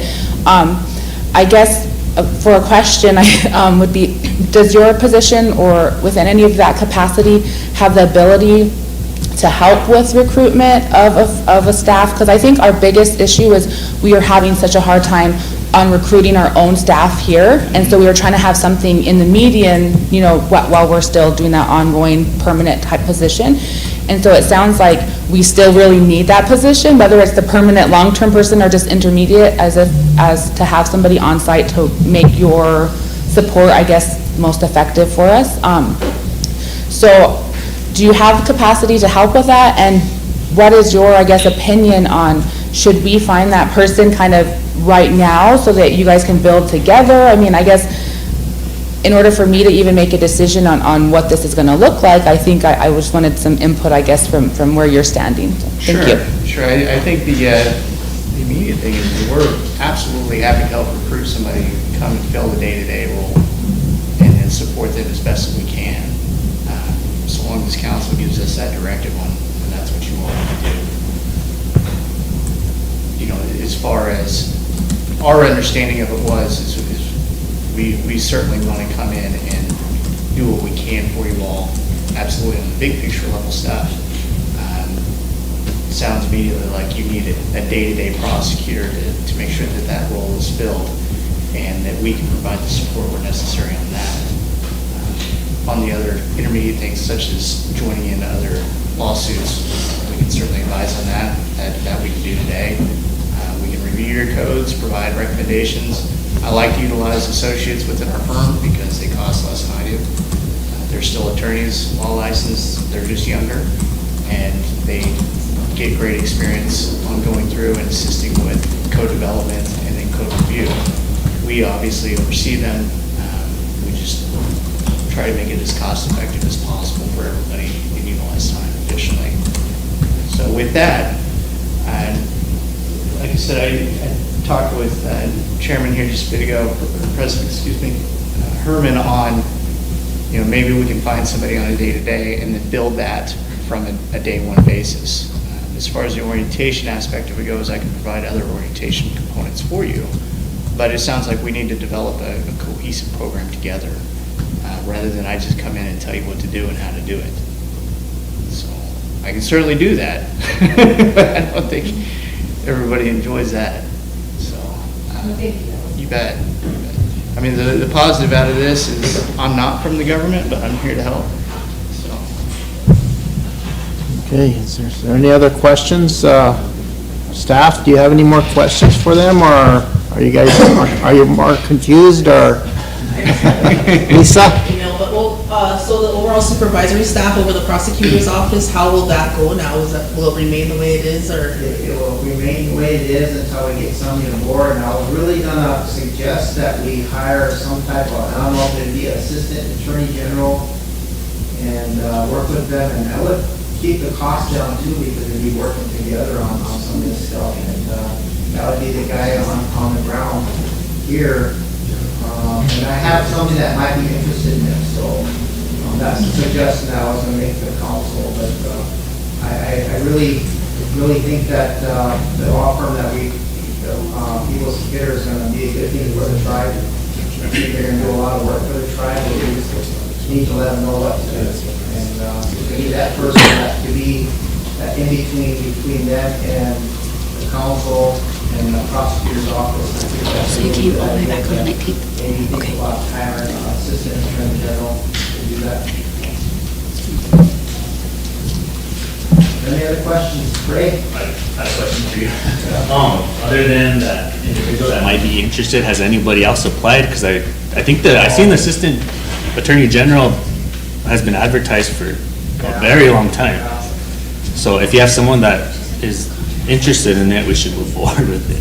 Okay, all right. I will ask him if he's interested, and I'll bring it back to you guys, okay? Anything else for Blake? He's gonna meet us in DC next week, right? Oh, week after, okay, all right. And with that, the Appropriations Committee, it's a general ask. You come to, Representative Tom Cole has now been appointed to be the chair for that committee. He's a Chickasaw tribal member, so he's the first Native American to hold that position. And so what we'll do here is develop the ask that you want from Department of Interior. So if that's law enforcement support, you make the ask and you show with statistics and background data that we need this to solve this particular problem. If you want to go expansive beyond law enforcement, we can certainly identify whatever needs that you all have that you need funding for, whether that's for support for your buffalo operation, anything that would otherwise fall, Wildlife Department would fall under Forest Service, Forest Service USDA. Anything that falls under the Department of Interior that you need support with, that's where you make the initial ask, is in the Appropriations Committee, and then we move to the Senate Committee after that. So, the good news is we've got an Indian on the committee chairing it now, so he's going to say what goes and what doesn't go out of this particular committee. more questions for Blake? Came a long ways. I'm happy to stay too.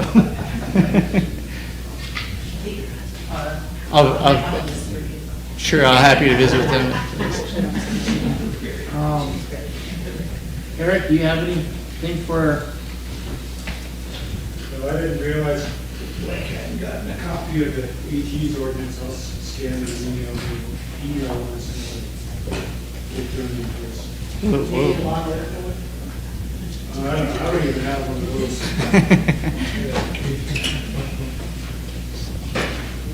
Do you have anything else for us? I don't. I'm, like I said early on, happy to work for you and work with you, however you all direct. And so if it's you want a review of codes, you want a review of contracts, I'm happy to go home and start looking at them and then making sure that we got eyes on top of them and point out areas that may need improvement or could be susceptible to the tribe's position, whatever that may be.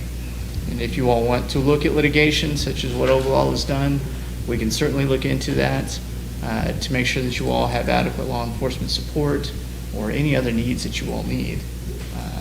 Happy to go through and make sure that we have that available to us. Education, of course, anything along those lines. Job opportunities, sound like broadband was a big discussion this morning. Those are effective opportunities, energy development, whatever that may be. I'm happy to discuss those and look at We those. have the treasurer that wants to make a comment, has a question. Yeah, that's one of the things I was gonna bring up, so how soon can we talk about those issues? This broadband issue is something that we've been kicking down the road here for a while, and it's getting to the point where we have to make a decision. Sure. And it kind of held off until they met with you. Okay. But that needs to happen like yesterday. We can get on it yesterday. So what do we do? I believe I can gather as much information out of here as I can, and I can work on that tonight, and we can get discussing on it. I think I need to learn a little bit more about the facts and the background on it, and then what you all have had conversations with, who, and what about, and then we can get that going. Yeah, because we're getting a lot of pressures from not only the government and the businesses, there are other law firms that are trying to get involved. But we just need to make some decisions right away. Okay. That'll work. And then, like I tell everybody else that comes here, you know, I really apologize that you had to work with binders. Well, I haven't. It's the other lawyers in my firm that have, so. But, Okay. Blake, thanks for coming. We appreciate your time today. We look forward to working with you. We'll get everything all working sure. smoothly, and then we'll get some work done for the tribe, so. Thank you. Did we get a chance to meet Sunny? Sunny, He's a great resource. She's been in communication. We talked. Hi, Sonny. The other That's day. right, on the phone. Yep. Yes, I know. You guys had an issue about me. Yeah. Figure out who was going to DC. Drew the short straw. So in the meantime, if we find somebody that we think is suitable for like an acting, how do we do that? Hire him. Hire them? Yeah. Get them in, and then we can start working with them on what needs to be developed. I think a lot of this comes down to the inventory of what you have currently and what you don't have and what you want. And then we figure out what those are and try to get those tackled and accomplished. So. Thank you. Yes, sir. Dave, Okay, I'm off the hot seat. right here, gotta go around and shake hands. Scott? Yeah. And thanks for coming over.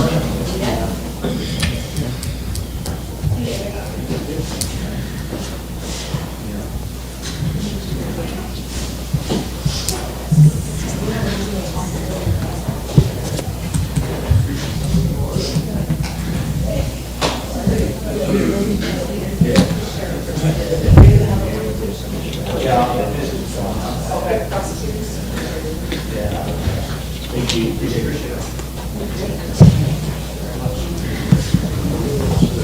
Nice to meet you. Yes, sir. Yes, sir. Okay. We'll have to figure out who the point person needs to be that I communicate with. Yeah, we'll get one done. I'll get one done here.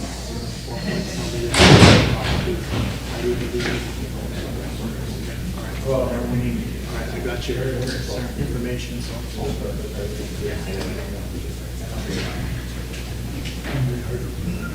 Okay, we have, Cali Insurance, are they here to? Okay. Randall Kelly is here from Kelly Insurance. Yesterday, we supposed to have had a budget and finance meeting. A few of our members were sick, so we ended up postponing it. So they came a long way, so I invited them to the council meeting today to talk about our health insurance and how we're going to move forward with that. So I don't know if you guys want to keep them on air. I don't think there's a problem with it, but Randall, are you ready to talk to the council? Sure. Okay. Come on up.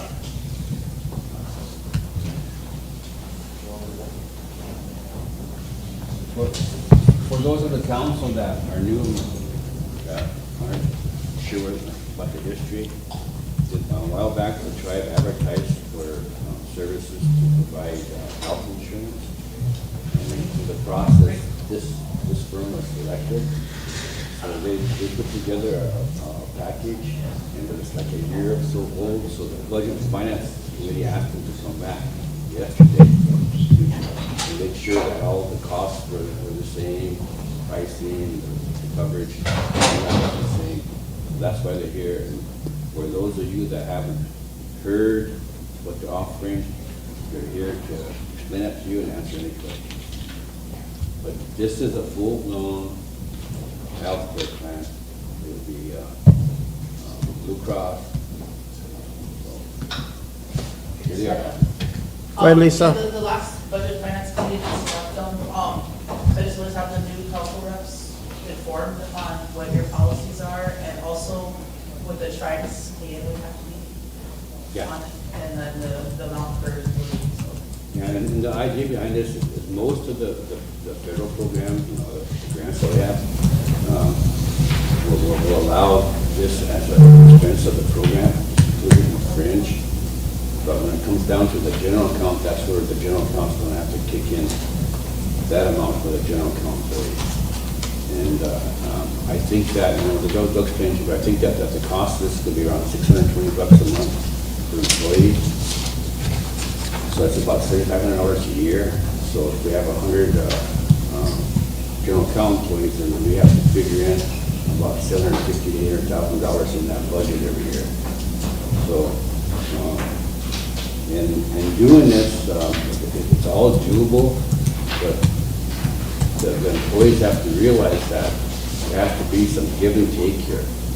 In order for us to provide the funds necessary to make this happen, then we're going to have to stop doing these bonuses and all this stuff every month, because we're not going to be able to afford that.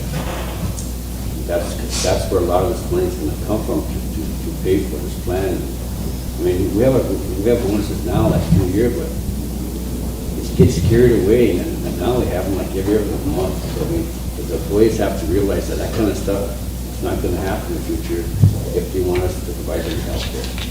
I just wanted to make that comment. Here you guys go. Good morning. For those of you that don't know me, my name is Randy Keller from the Kelly Insurance Agency. We've been an insurance provider for the tribe for a couple of generations now. I took over the agency from my brother when he passed away in 2017.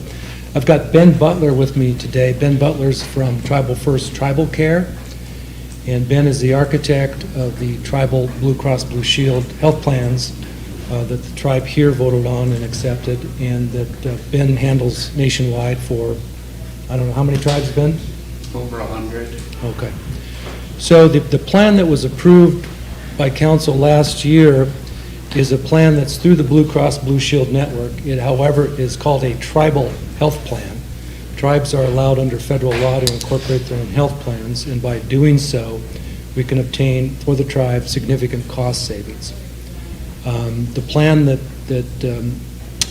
was voted on and approved is rated at $620 per month per employee. If we were out in the fully insured Blue Cross Blue Shield market, that rate would be a minimum of $200 more a month. The self-funded health plans take advantage of Medicare-like pricing that tribes are entitled to do. It is as an exclusionary clause, IHS can't ask the tribe to pay it back for trust obligation health coverage that it provides. But it is a Blue Cross Blue Shield plan, and so you basically have access to 100% of the doctors and hospitals in the four-state area.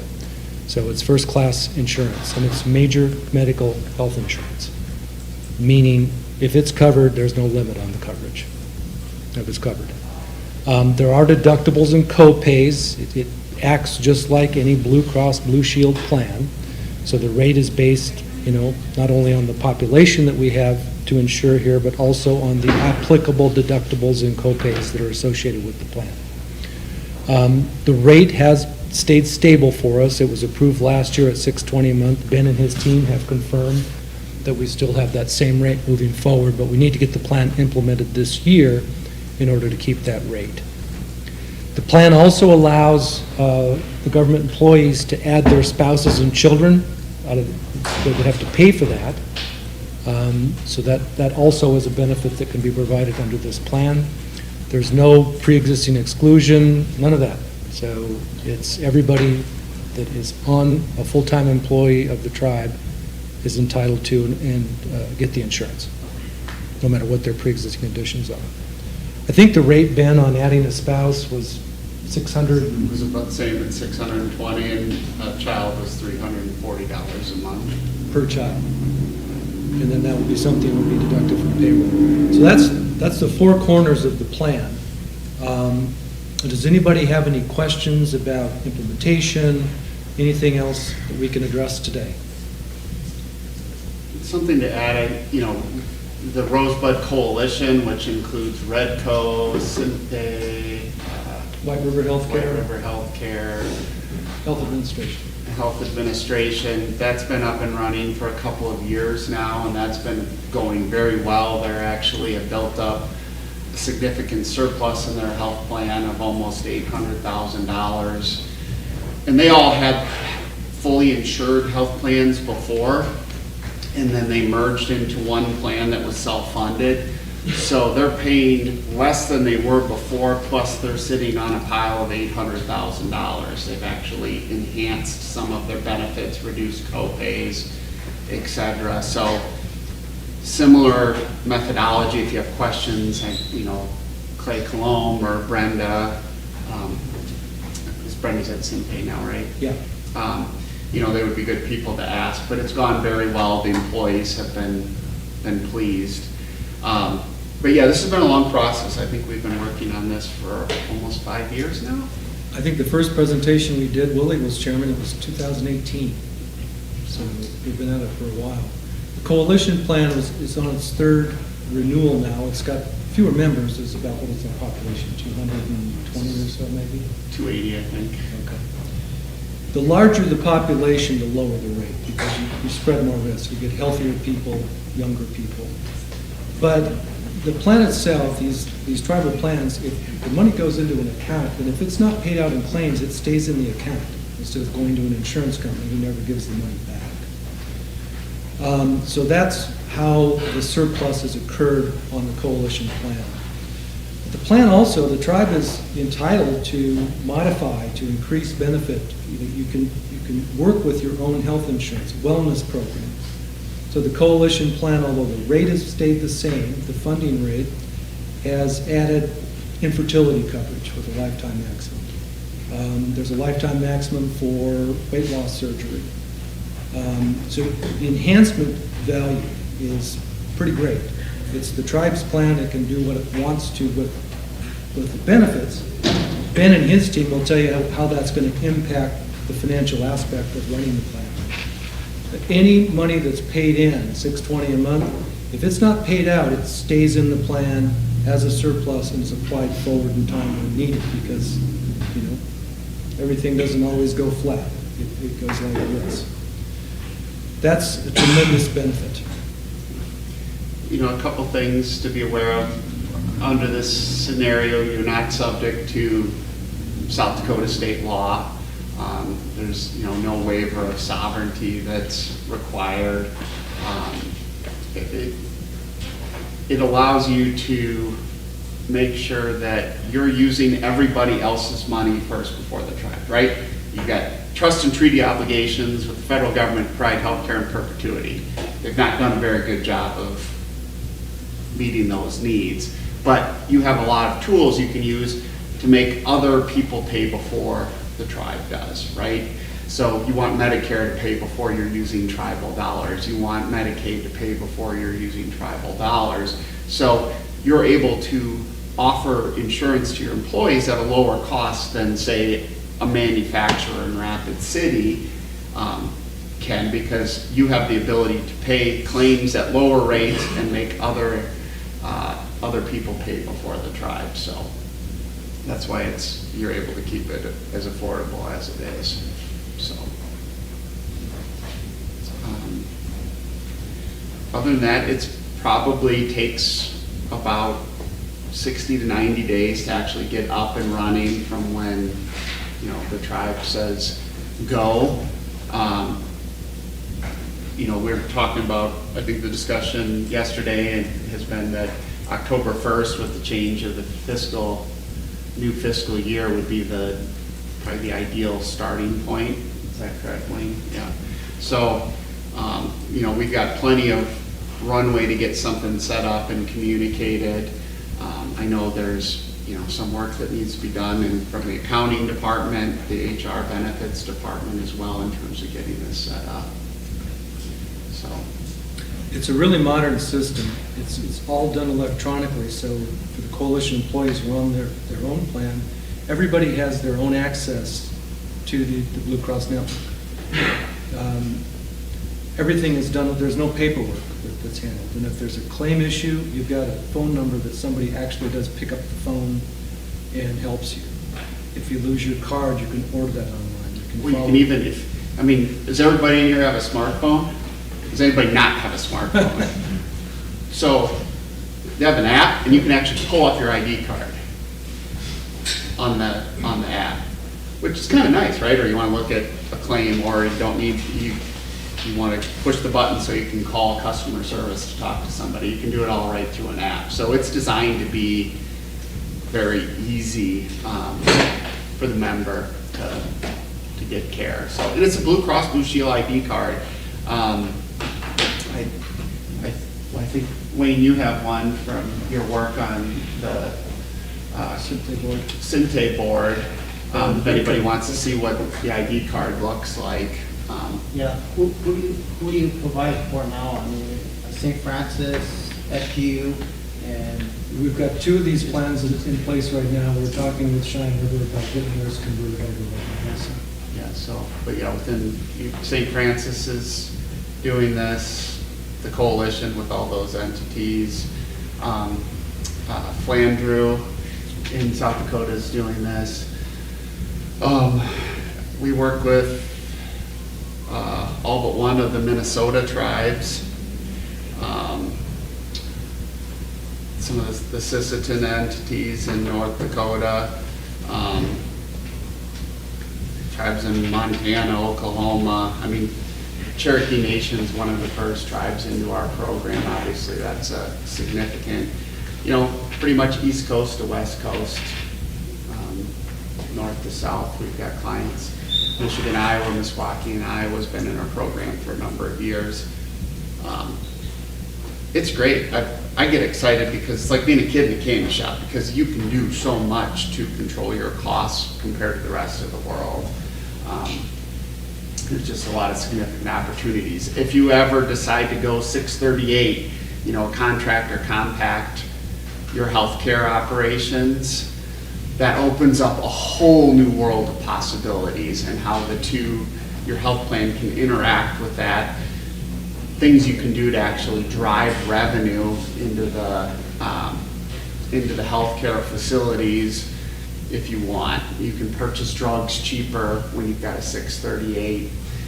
There's a whole bunch of stuff you can do that's really cool when you're 638. So if you guys ever go down that road, you have a platform here that's going to help support that transition. Sorry, that might have been a bridge too far for this conversation, but it gets pretty fun, so.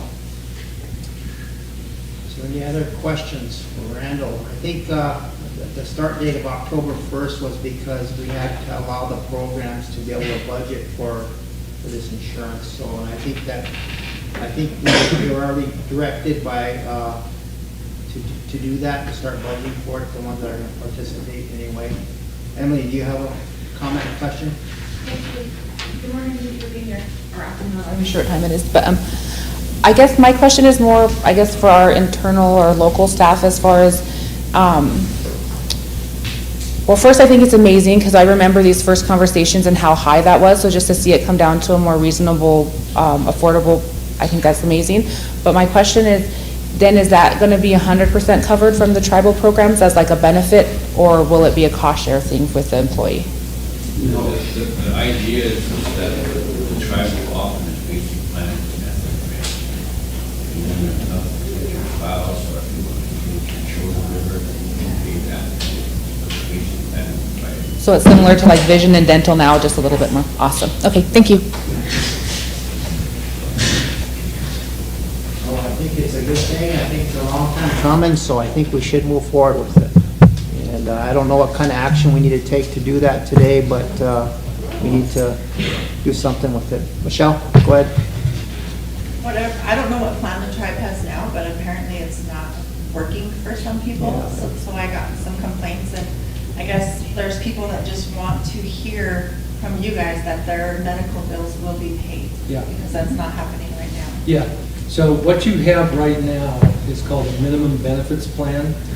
The only reason you have that is to avoid a significant penalty under the Affordable Care Act. Tribes are treated as large employers, and you have to offer something in order to avoid the penalty. So that was put in place simply as a stopgap to avoid the penalty. It's not major medical health insurance.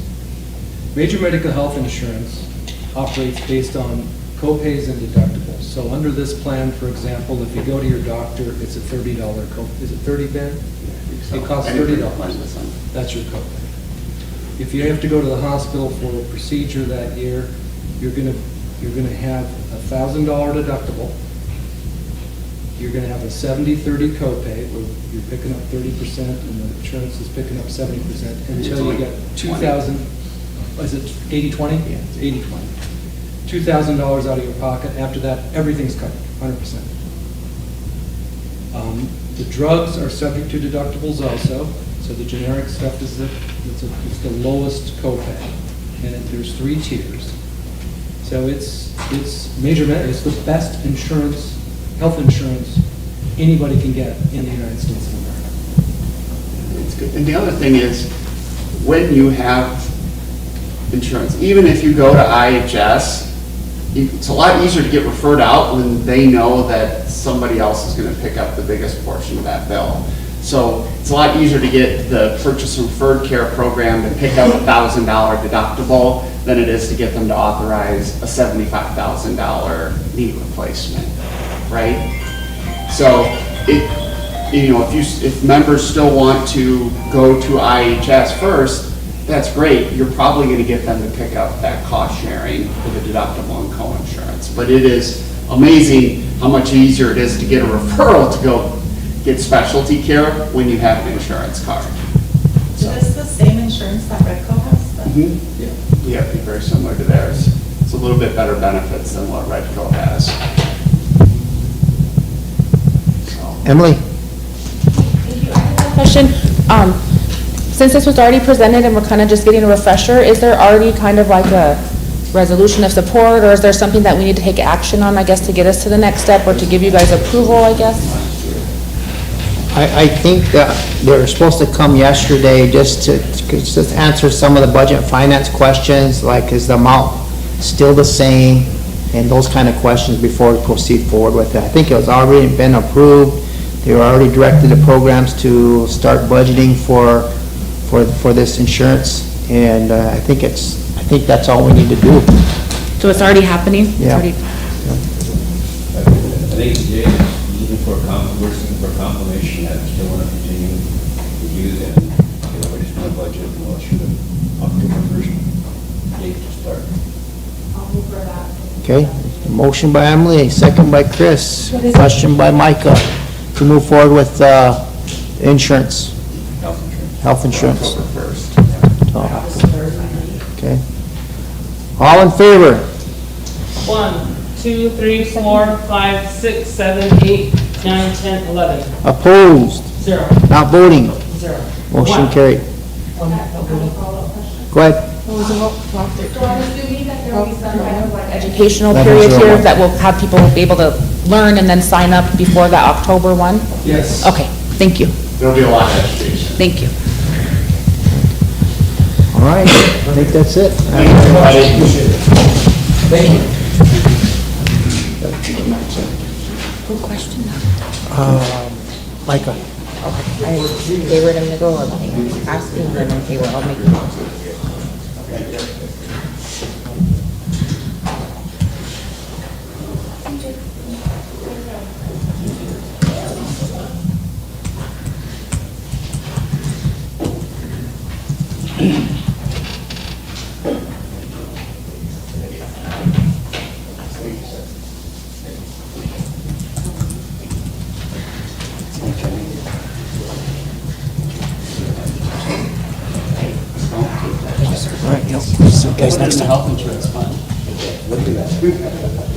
Okay, we need to take a lunch break, and then we'll come back, we'll deal with some resolutions and the other add-ons to the agenda. So we'll come back at, want to come back at 1?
I've been on the treaty for almost 20 years, off and on.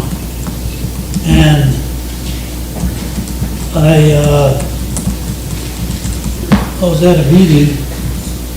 The treaty council is not how it used to be. We have bylaws and we have a charter that govern us. It doesn't,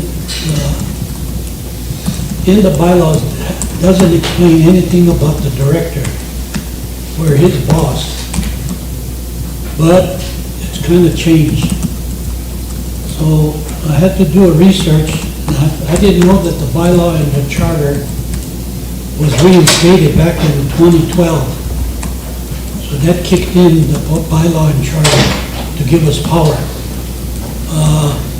What I need from the council is just two motions. One is, I need you to confirm that resolution that was made in 2012. That will kick us back into some kind of legitimate power so we can do some business. Right now, the committee, the treaty committee don't even know that we have bylaws, and they're just following one direction. So if you can make that motion to affirm 2012, that way we know it's, the council understands it, and kicking back the charter, we can start doing business. That's one, that's the first. If you can make that motion, that'd be the first one. The second one is, we need to make a motion to cease and desist the director from running the treaties meetings. We have to do our own affair. That's why we have bylaws that governs the chairman, vice chairman, and we do our own business, and we can act on certain stuff that needs to be, not only for the people, but for the council. Like water rights or prairie dog extermination and things that are killing all our animals because the farmers are using certain pesticides. So right now, we're not doing our own business. We're into this climate thing that don't even belong in the treaty. It belongs somewhere else. So the council, if I can get two motions from you, the first one is to affirm our charter that was affirmed back in 2012. See, it was suspended before, and then they reactivated. When you suspend a charter, there is no more council. They have to all get off the committee. So now that they reinstated it, I need a motion to confirm it. So that way we have something to look at. And the second one is have the director stay out of our business. So what was the process of getting you here, Conrad? I mean, you got a treaty council. You guys should have been making recommendations and bringing them through, maybe Fremont. Fremont, you're on the treaty council, right? Yeah. And you guys discuss this and make motions and bring back your recommendations. I think you're acting out of authority if you don't have the concurrence of the treaty council to do what you're doing. Well, like I said, I try to take it to my committee, and a guy says, oh, that don't, you have no power, you don't have nothing. I'm the power, I'm the Lord of the Flies. So, I said, geez, that means we don't have nothing to say. That's why I'm here. The committee, they don't even know what they're doing. So if they don't know what they're doing, that's why I'm here to correct it and ask the council for help. If what I'm saying, I take it to them, they're just gonna look into the air and they probably don't even know what I'm saying. In fact, the committee itself, they're all new, they don't understand the charter and bylaws. Who's the chairman? Claude Tuel. Fremont, can you take that back and come back with some recommendations? Yeah, Chairman, that's been recommended submitted to the governmental affairs, I don't know for how many years now, and we still haven't got no answer, you know. Maybe you could have the, Charter and bylaws, you know. maybe you could have the tribal secretary research it to see when it was suspended, and then take a look at that 2012 resolution. Yeah, It's right here. But I mean, to What's the number? bring it back for council. What's the number? This is the one that, Oh, I know, but what's the number? 92-120, thank you. this was passed by the council back in 12. This resolution is still good. But no, our committee don't even know it exists. Charter or recognizing a charter for the, I mean, even this council didn't know that this exists. And they don't understand the charter. so what we'll do is we'll have the secretary's office do the research and bring back the resolutions and we'll address it again, but, bringing it to our attention, that's good, but I don't think we need to take any action right now. I think you still need to get the concurrence and some type of recommendation from the treaty council. I know you guys done it in the past, but you need to do, you know, you can't come here and without the treaty council's permission that know you're doing that. You're acting on your own behalf, Conrad. You can't do that. Well, I don't think I was acting on, because I was before our treaty council, and I had to argue with somebody, because he said this charter and bylaws ain't worth a damn. Well, what Until I'd like to see, secretary- is take it back to your committee and commission or treaty council and get a motion excerpt saying that you're supposed to address this at a council meeting. So I'm here now, probably be the last time.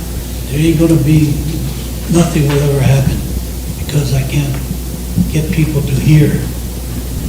So I'm just saying, the treaty's, it's lost its culture, it lost its tradition. We have a lot of new council representatives and they don't know the history of it. That's why I'm trying to say that we should do our research and bring it back.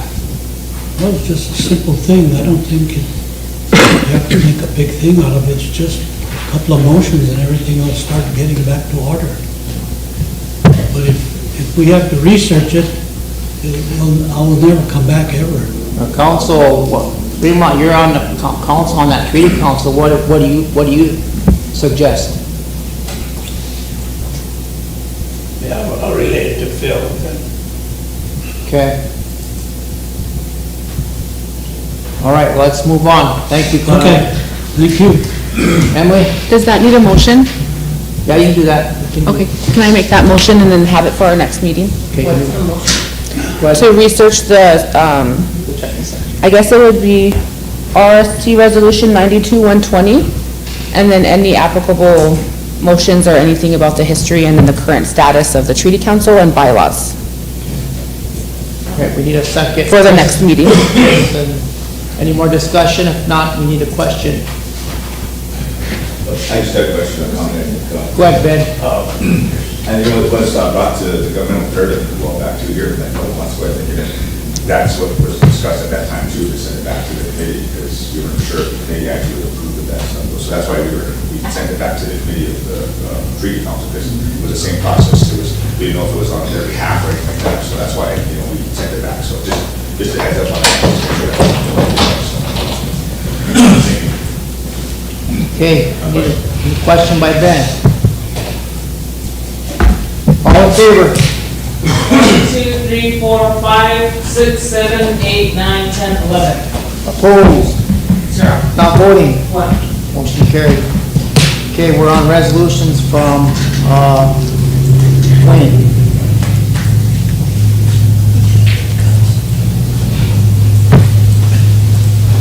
What this resolution is that it authorizes the chairman to apply to emergency accept legislation funds number? that were appropriated to the Rosebud Sioux 100. tribe for retrofitting homes for energy efficient appliances and furnaces and that sort of stuff.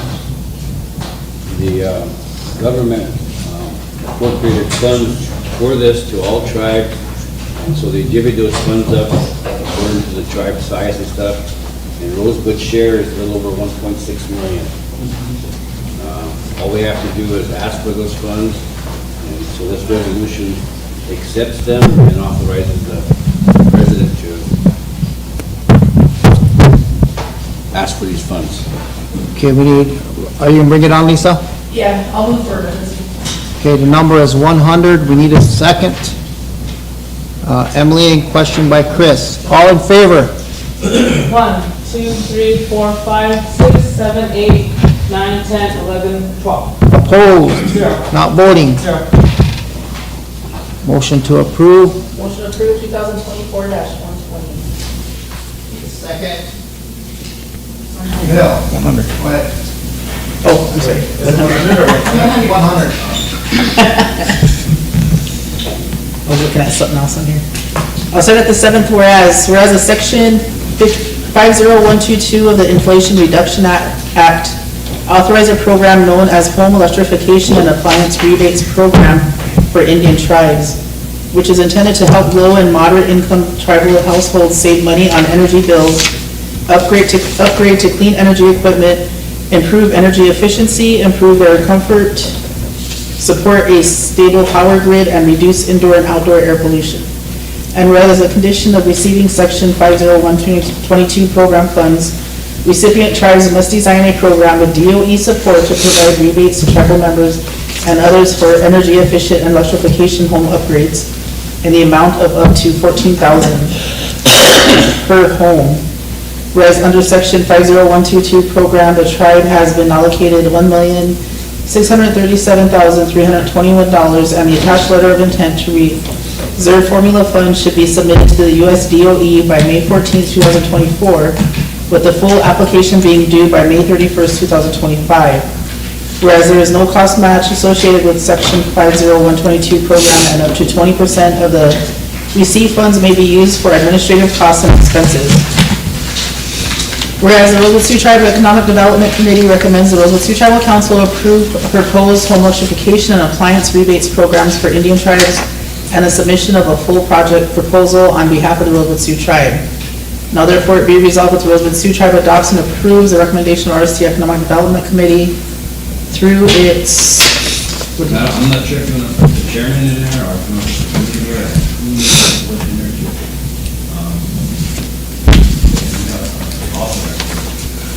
We could probably put the chairman and committee. And the president. Through its Economic Development Committee and president.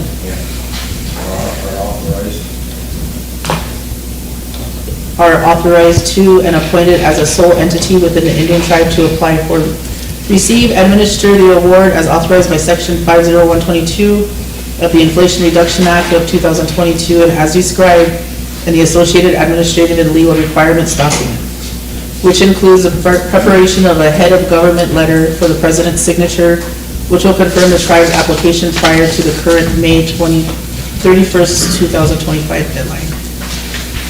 Question. If you have two quick questions, is the letter of intent that's going to be attached, is that pretty standard language, or is that something that we would also need to review? It's just pretty standard. It just says that the Rosebud Tribe accepts this money. Okay, thank you. And then the second part is, yesterday at SWA, we were informed that there was some other funding that was awarded to like a group of tribes the road would be eligible for. I think it was electrification, but I think it might have been solar. So I just wanted a clarification that this is separate from that, but that we would still potentially be working with them on the overall project of that. This is separate. This is an allocation given to the tribe. What SWA is after the coalition of housing authorities that are after the money. Awesome. So both were awarded then. Okay, I just wanted clarification. Thank you. What does that second round do, sir? I know they talked about, or Dell talked about submitting for a second round. This year's different than the electrification grant. The electrification grant application has to be in by, I think, by 1st, and they'll award it September 30th or thereabouts. We're working on that. We hired Jamie now. We've got hired Martin Shaw. Dal working on it. And along with this award, engineers assigned to us that are working on this project. And then, of course, we use John Sams, so we'll have the application done, and they're gonna be out here in about 2 weeks, and we have to decide which communities we're gonna work with. What we're gonna do with this is we're gonna pick up a community, and we have to do 400 houses all total, and then we'll develop green energy sources for that community, and a combination of wind, solar, and batteries, and we'll do all the hardware, all the hookup to provide the power for those communities. And through this electrification grant, what it doesn't cover, the DEP grant will cover the rest to convert all their current heating into more energy efficient. Right now, they're looking at some ground source heat pumps. It's not the old style, I mean, that the engineers should explain it a lot better, but it's a new style of heat pump. And it's really energy efficient, so we're putting all those houses to that, and you put doors and windows in them, appliances, all energy efficient. We have 400 homes. And we get $20 million to get out there. That's the plans we're working on. Okay, any more discussion? Any question? Ben? All in favor?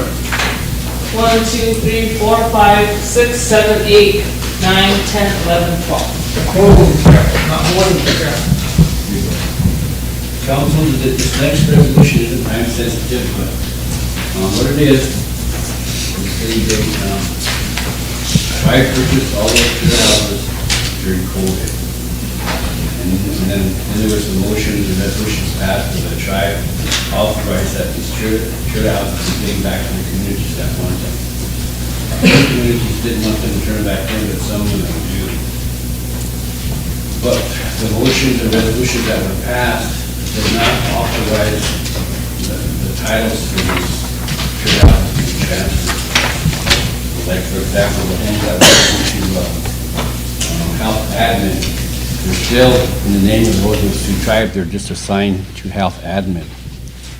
There are a couple of these communities, and Two Strike is one of them, that wanted to take this house, but they want to give it to an individual. So what this resolution would do would authorize the president or myself to actually turn the title over to that community so it can be transferred to somebody else.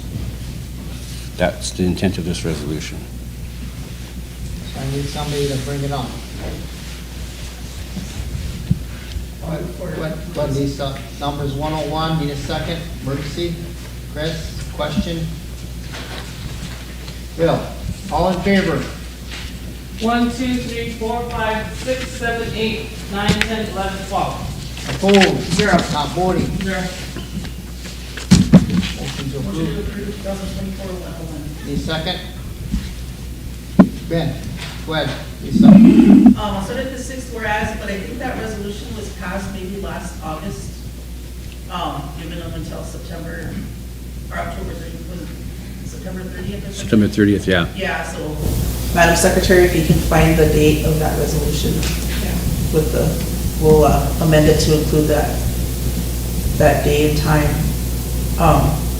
The Rosebud Sioux Tribe by resolution authorized the purchase of, was it 20 mobile homes? 20. To be used as part of the response of the Rosebud Sioux Tribe to the COVID-19 pandemic. Public emergency using CARES funding to be utilized for various purposes related to the COVID-19 pandemic and administered by the Rosebud Sioux Tribe Health Administration and placed within each of the 20 recognized communities of the Rosebud Sioux Tribe. And whereas the CARES Act restrictions on the use of property purchased as a response to the COVID-19 pandemic have expired on September 30th, 2021. And whereas the Rosebud Sioux Tribe Constitution and bylaws establishes recognized communities that govern themselves in matters of local interest and undertake and manage local enterprises for the benefit of the community. And whereas several communities have requested the Rosebud Sioux Tribe transfer titles of the COVID-19 mobile homes for use by the communities for youth and elder activities, community functions and events, and other uses. Now therefore be it resolved, the Rosebud Sioux Tribal Council hereby approves the request of the various communities to transfer the titles and ownership of the COVID-19 to the respective communities. And be also resolved, the funds for maintenance, utilities, and other expenses shall be paid by each respective community. Okay, for any discussion? So this is gonna say if a title is transferred over to any community, then they're responsible for any repairs. Right. See, Okay. right now the council hasn't given us authority to transfer title. And we can assign it to our programs, whatever, or the communities, but the title remains with the tribe. This year would authorize the actual physical transferring of title to the community or whoever the community wants to transfer it to. Yeah, on that, now there, before we get resolved on the bottom, it should be, have COVID-19, mobile homes, respective communities, or with amendments? Yeah. Okay. So there was 20, at one point, it should be 20, yeah, 20 mobile homes, and then Kim's gonna find the actual date of that last resolution we had, giving communities time to. Okay, is there any more discussion? Not any question? Chris, all in favor? 1, 2, 3, 4, 5, 6, 7, 8, 9, 10, 11, 12. Opposed, 0. Not voting, 0. Motion carried. I have a quick question. Go ahead, Emily. Just quickly, we already had an established process, right, for them to transfer that or whatever? To request that and get permission or whatever for that? Yeah. Okay, just wanted to make sure. There's a manual addresses property and how we can assign it or transfer whatever, but it doesn't talk about us being able to give the title away. So this allows. So like previously when we talked about you go to a community meeting and you get a resolution from your community and bring that in, that's still the process? Yes. To then, okay. And then once it becomes part of the community, it's up to them if they want to give it to somebody or sell it to somebody or whatever? Right. Okay, thank you. Okay. Just to follow up on Emily, because we were told, when we first started talking about transferring, deciding what communities wanted to do, that we could not sell the trailers because of the monies that were used to buy it. So does that change then, or no? I think you're correct. I think they can give it They to can give somebody. it away but not sell it. Okay. And I think that's what Two Strike wants to do. Yeah. Okay, let's get a question. Or we already passed it? Yep. Okay, all right, let's go on to transportation. Got a time-sensitive transportation resolution. Is that the gravel trailer? I'm not sure. Evanstein, is that, what's that? I got two, I think there's two of them there. Okay, One of them's from Transit, and one is from Motor Fuel. Thank you.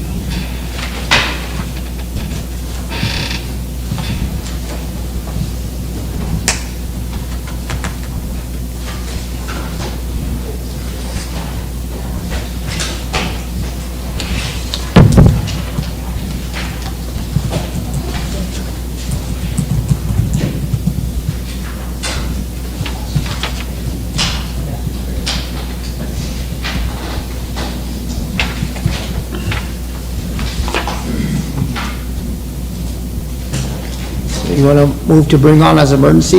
Yes. Okay. Number is 102, we need a second.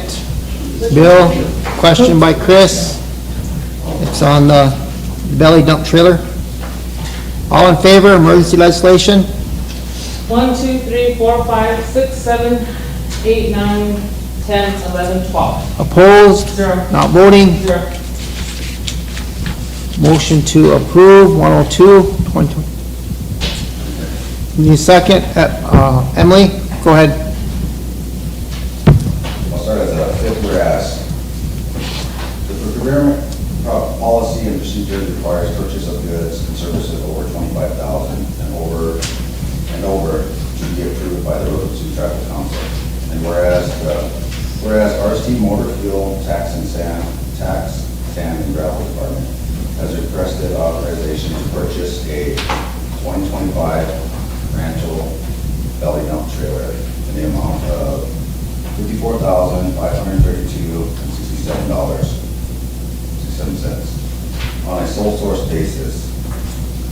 Source of funding is BIA Great Plains Regional Office Award of one-time, non-reoccurring American Rescue Plan Act, ARPA funds, emergency recovery from severe blizzard conditions funds, and therefore be resolved that the RST Tribal Council approves the authorization of federal ARPA funds to purchase a 2025 Franco belly dump trailer from Sioux Machinery Company in the amount of $54,532.67 on a sole source basis. And be it also resolved that the President of the Rosebud Tribe or his authorized delegate are authorized and directed to sign and execute any necessary documents to complete the purchase of the equipment for RST Motor Fuel Sand and Gravel. Okay, is there any discussion? Emily? I would just ask for the vice clarification in case there are any questions on the attachment, that there was a balance that they had with this department, with this entity vendor, and that's why the quote balance was for 69, but the actual is going to be the 54,000 amount because they had a balance there with that. Okay. Any more questions? Yeah, credit, sorry. Okay, we need a question. Dwight, all in favor? 1, 2, 3, 4, 5, 6, 7, 8, 9, 10, 11, 12. Opposed? Zero. Not voting? Zero. Motion carried. You put a notation in there so that was on the record. And it's one of the reasons why it's so close to that if we have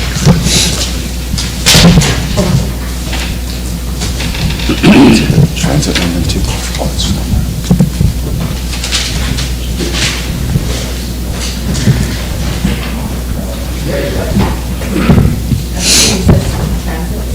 yeah, it's coming around.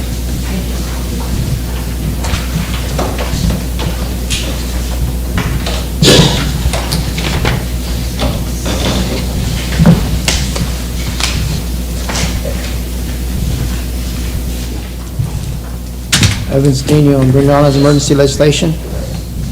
Numbers 103, need a second. Dan, question, Fremont, all in favor?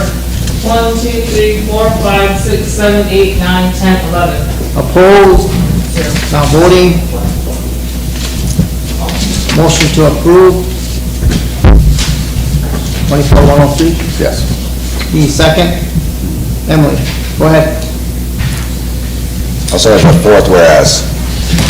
The United States Department of Transportation is authorized to make grants to tribes through the Federal Transit Administration to support capital and operating assistance projects for the non-urbanized public transportation system, Section 5311 of the Surface Transportation Assistance Act and COVID-19 Emergency Response Grant. And whereas the United States Department of Transportation, Federal Transit Administration has proposed a grant to provide for a solicitation of transportation services by the Rosebud Sioux Tribe Transit Services to the general public of the Rosebud Sioux Tribe.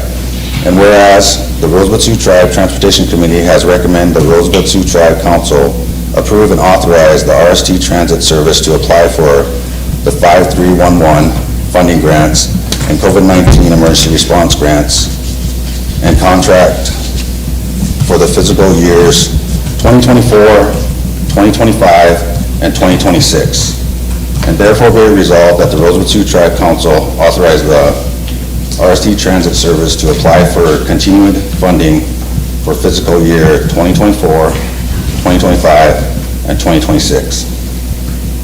And be it further resolved that the President of the President of the Rosebud Sioux Tribe or his delegated representative is authorized and directed to execute and file applications on behalf of the Rosebud Sioux Tribe with the Federal Transit Administration to aid in financing a capital and/or operating assistant projects pursuant to Section 5311 of the Surface Transportation Assistance Act and COVID-19 emergency response. Okay, is there any discussion or getting permission to approve to apply for your funding? So, with I your just have a fund- small question. Go ahead, Emily. Thank you. Is that, sorry, is this typically how we apply for this grant, is in a 3-year thing, or I'm just a little bit confused on why there's 3 separate years there. I'm not sure. I'm not sure yet to begin with, but I think this is John Charles's program. Yes. And it's just to allow him to contract for the next 3 years, to choose your 3 years. Okay. It's a continuation grant for 3 years. Is there any more discussion? So it's like a 3-year grant? Okay, sorry, I thought it was like 3 separate, okay, thank you. Okay, you need a question since you have. Yep, I can question. All right, 2 questions. All in favor? Oh, she seconded it. Oh, she seconded it. Sorry. Ben, a question. All in favor? 1, 2, 3, 4, 5, 6, 7, 8, 9, 10, 11. Opposed? 0. Not voting? 1. Motion carried. Thank you, Mr. Chair. Council. Okay, we got, we're down to, our Sergeant at Arms request, but I think we need to go up there for that, and then we have, Michael needs to present something too, so which one you want to do first? Michael, you want to do yours? 2? Okay. Okay. Were we also gonna get an update from Eric? Oh, yeah, that's right. Okay, just wanted to make sure. You know, you want to bring him in and we'll do Michael's resolutions.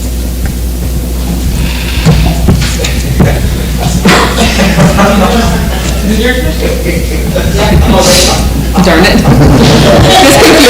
I was confused. It's on the road. Took a while.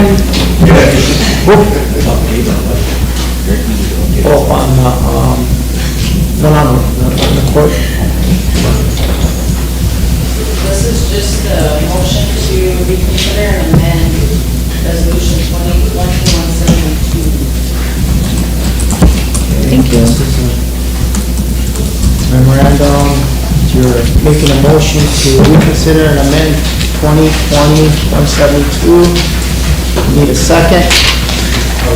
Chris, go ahead. So I will go with the 6, whereas the Bombay Department of Interior, Bureau of Indian Affairs, Office of Indian Energy and Economic Development has issued a grant notice for a living language grant program, CFDA number 15.151, a grant period of 1 year, an award ceiling of $200,000, and a closing date for applications on August 13, 2020. The total cost of this project is budgeted at $199,829. And these are the amendments, the next whereases. And whereas the RST Education Department will partner with Cangu Co on behalf of the tribe's first immersion school, Mokayeja Ki Tokiachi Wamusme, to develop a Cangu Lakota language curriculum, and its sole goal is to create curricular materials to be utilized by the immersion school and shared with the local schools who serve the students on the Cangu tribal lands. And whereas the RST Education Department will subcontract the grant to Cangu Co and will be responsible for the oversight of the grant. The Rosebud Sioux Tribe will be the sole owner of all curriculum and materials developed under this grant.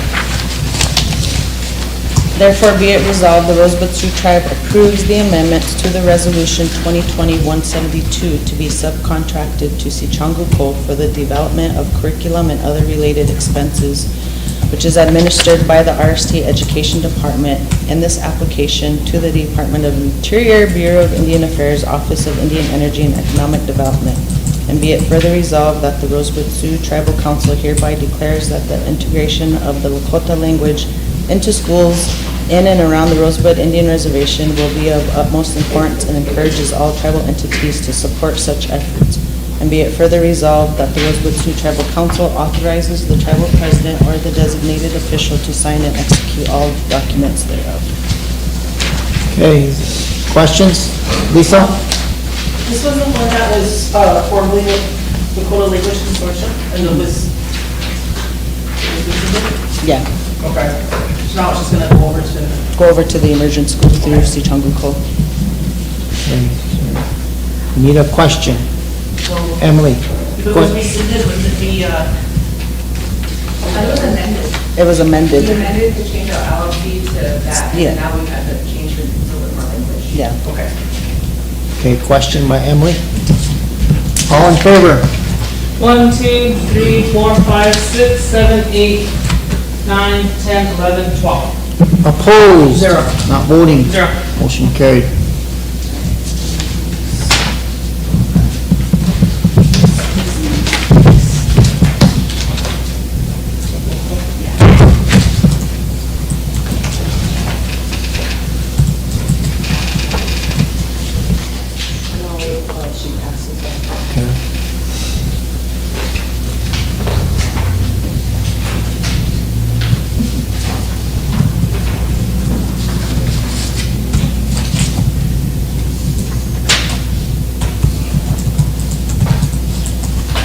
This is a motion to reconsider and rescind Resolution 2023-197. And the reasons for this, so this is going back to Antelope Community's request to assume, I guess, the land leases from Sinte Glashka University.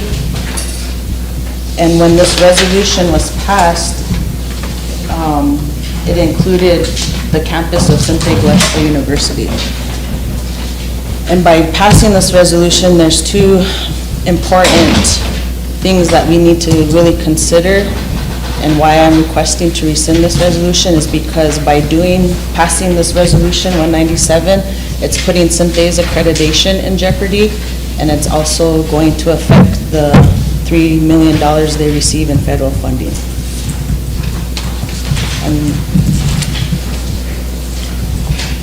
Okay, the resolution is 23-197. She's moving to reconsider and rescind. Can I get a second? I did speak with the Antelope's community chair. She does understand, why, and understands the importance, the accreditation and the funding portion of it. She still had some questions, but I did let her know that I couldn't answer those questions for her at that time. But she was gonna inform her officers of our conversation. Second? Well, I have a question. I thought we were there. We need a second, or it's gonna die. Chris? Chris? Go ahead, Emily.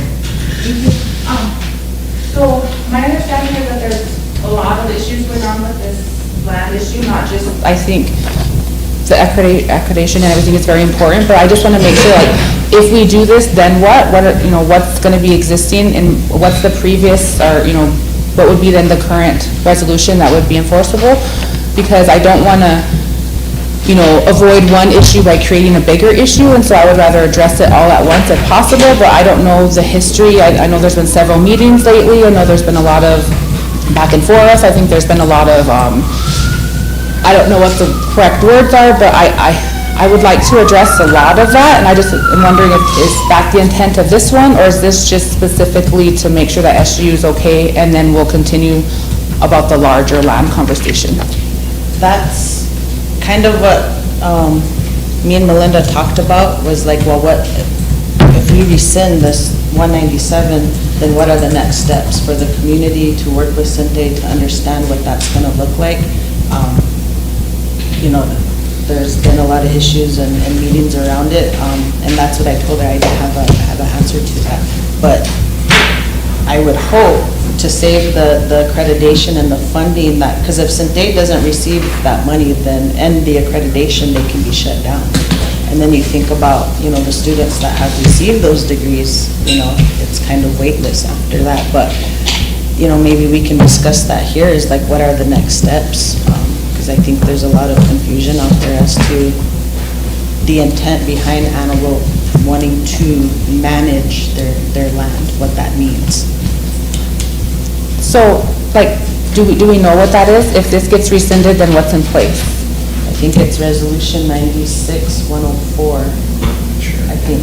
Not 96-104? Yeah. I think. Chris, did you have a comment, question? 96-103. Yes, curious question. This was done back in June of '22, and so almost a year later, when did you become aware that we're going to lose the affiliation after this? We had a meeting on Monday. And that's when you found out? Yeah. That's when, how long have they known prior to that? I don't know. I think, I can't tell you when they knew of that. Because if it is accreditation, it probably should have came up to the attention a long time ago versus how long we are right now. Maybe, I don't know, maybe, yeah, all parties, reach out to Scott or set up a meeting with all parties, the community and the, SU, figure out, I think they've had numerous meetings and they can't resolve it, so that's why it's here, so, you know. That's all I have. Emily? I guess to that comment, does rescinding this clarify any of those land What I issues? think the intentions was to do this and then to go back and identify which is Sinte Gleshka's University. And they got this range unit 55 back in 2000, I think it was 2004, requesting this land to the range unit for some type of income for the community, and it was approved through council, and so they operated off on that range unit on the description of it up until last year, and then they thought that there was more to it, so they brought a resolution to the council in 2023, which one is now that you're looking at, it's claiming more than what they actually were given, so there's some clarification on the land descriptions and which is theirs and which is the college's, and the only way you can do that is to map it out, and it's going to take time to do that. So there's a lot more work to it. I mean, you can follow up with a motion after this to be able to rescind this, and then make a motion that they still receive the least income off that range unit 55 for the community. So then they wouldn't lose out on anything. So the reason I'm asking is because there's like lots of different conversations going on. Yeah. And one of the conversations that's going on is at TLE. And the conversation there has been, regardless if it's the community or the college, that range unit land has been misused for too long, and that has to stop. That's taken into consideration. But not in this resolution. All this is, and so what I'm saying is, it shouldn't matter. It's not their land, it's our land. This is the Rosebud Sioux Tribe's land. So it's not Antelope Community's land. Yeah. And so I just want to be able to establish that nobody is talking and voicing for that land. And we have the opportunity to say this land has been overused, this land has been abused, let's let it rest and still make $15 an acre out of it through our CREP program. So why are we not talking about that? Because I totally get having an economic value or economic lease payment back to the You tribe. can do whatever you want with it. But this isn't addressing any of that. This just goes it back. Because I guess there was a reason why we did this, right? Yeah. There are situations that caused for this. And so if we take this away, then we're just allowing that all to happen. And I would rather have something Yeah, you can follow up with a solution-based. motion to clarify what you're just saying, so. Okay, thank you. Question? Question it? Okay, go ahead, Ben. How is that affecting the accreditation for that? I mean, it's just over the who's it belongs to. Is that how it's? Because of the tribal land grant status that they were awarded like back in 94, 96. Okay, And so because of that, you know, there's a history of acts of Congress, and then in 94, 96, they did this, it was like Equity and Educational Something Act. And based off of that MOU with USDA, they were able to receive funding from the federal government to help fund the university, a tribal university. And this land base was part of that, or? Yeah, so, Okay, I understand. yeah. Okay. So it explains that in this letter, but the issue is that identifying Sinte Gleshka's campus, the land it sits on, because it falls in one of these sections that's listed in that resolution. That's what I was wondering. Okay, that's what I was wondering. Okay, thank you. That's my comment. So is there a way to allow where the campus and all of that land is, but allow the land that's being abused, I guess, to remain out of it? It's up to you guys. Because animal community had the lease, but the animals and the management was the college. Yeah. And so that has to be addressed, so. Yeah, that's what it's still a dry land. Yeah. But, and to your point, the only reason I'm bringing this up is because I don't know if you guys saw the letters, but there was letters coming saying you get off the land by X amount of days, and I didn't realize that we had given that authority to a community to do that. And so there's lots of levels of things going on here, so. Question by Lisa. All in favor?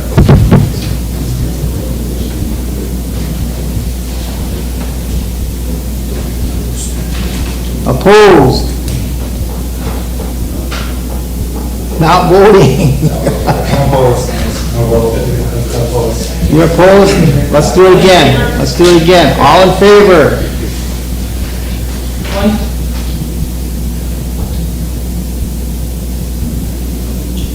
Opposed?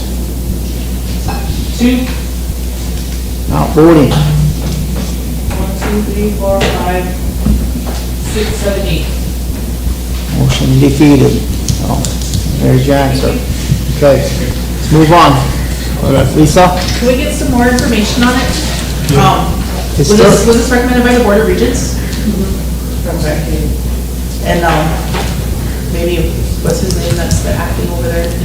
Ted? He'll come and bring us something, I don't know, maybe educate. This has been addressed at Land and Natural, and I know it's been talked about. They've been trying to clarify this whole land issue and what is Sinte's, what is part of that range unit that was awarded to or was given to Antelope for revenue. And so it still has to be I think they just gotta come down to a clarified. compromise on what is actually the university's, because it sits on the campus. You know, what is actually part of their campus lands for it. Yeah. Because under this land grant bill that was given out, you know, it's specifically for what buildings are considered the campus for SGU, so. Right. I don't know if there's anything with Antelope and the SGU that they can come under a compromise on. Yeah, there's another misconception out there as far as community boundaries and stuff. Those were just for voting and that kind of stuff. It doesn't really belong to Antelope community. It belongs to the tribe. So that's just clarification that I was told the other day, so. All right, let's move on. Emily? I just had one more question. In any of the discussions, has there been conversation about identifying lease revenue from other land so that takes out that kind of fight? Because I think like Antelope's been doing really well having a budget, they have things out, so I think if we can like find a compromise there, like if, you know what I mean, if that land needs to rest, then maybe they could still get leased income from another land. Yeah.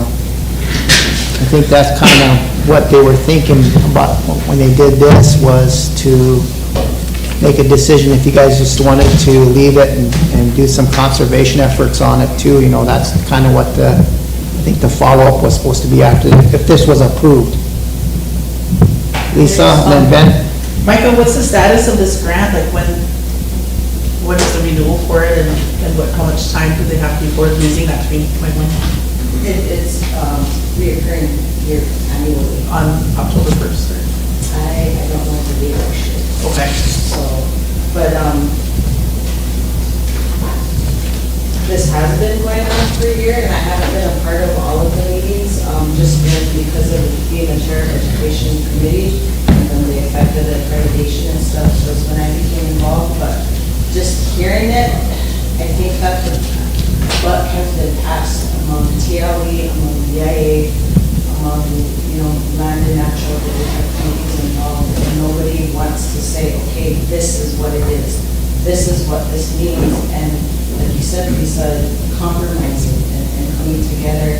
I know that there's willing individuals in these groups representing antelopes and they, whoever else, but it's not the groups as a whole, because then they start and disagreeing and stuff, and I think that's why, it's very frustrating hearing from antelope community, hearing from, some TLE staff and stuff of how this has been going on, and there hasn't, over a year, there hasn't been any resolve to it. The mapping, we keep talking about the mapping. When I talked to TLE, the mapping was done on Friday. And the issue that TLE said was that the land that Sinte sits on, that is a whole different process. They're gonna have to bring in a surveyor because they can't find any documents or anything that says what's Sinte's land. So that's a whole cost, and who's gonna cover that cost? Is it the tribe, is it TLE, does it come out of antelope community, because they're the ones requesting this information? So I know we're asking for information, but I honestly don't know if we're gonna get it until we make some people do their jobs and answer these questions for us instead of asking the book. Go ahead, Emily. Thank you, and thank you, Mike, for that. Made me think about, I think there's like I said, a lot of things going on here, but I think there could be a way that we can move this forward while we're still waiting for the more official surveys or whatever, because I did GIS for years, and there's ways that you could bring up a map and you can draw with your pencil. It's not going to be official, it's not going to be anything that BIA can say this is our legal description or anything like that, but it can give you a map. And then we could come to this body and say, we have a map, this is what our approved sign, our area is for SGU, that could hopefully alleviate any of their issues on the land status or anything, and in the meantime, that would allow BIA, TLE to officially get all of the whatever done, because unfortunately, this needs to happen for all of our land. This isn't an isolated incident, unfortunately, so that's why I think we have to address it and not just keep moving it along or whatever, but. Okay, are we, move on? I guess we're going to move on. Okay. Well, just one more comment. So if there's, I just want to make everybody aware of the severity of this affecting the accreditation for Sinte, because Sinte can be shut down if the accreditation is pulled.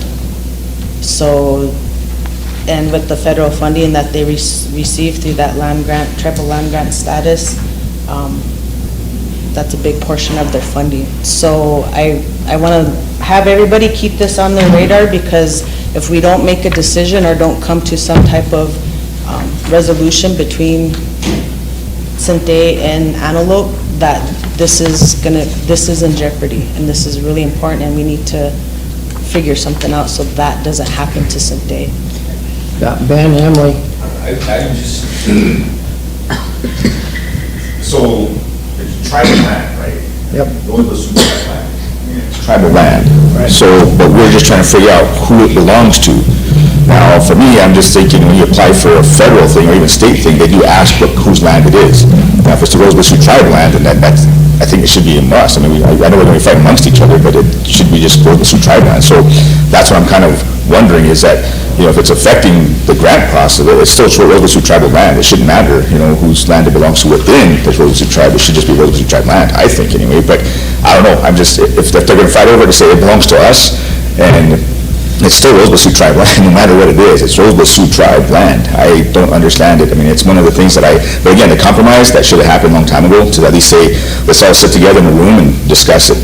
If you're going to benefit off it by getting some funding off it, then that's fine. Can we benefit off it by getting funding off it? That's fine. Things like that, I think. But, I mean, the bigger picture of it is just, it's land. It's Rosebud Sioux tribal land. So I don't understand the big picture of it. So when you apply for a process, a grant of some sort, they do ask you what land basis you're on.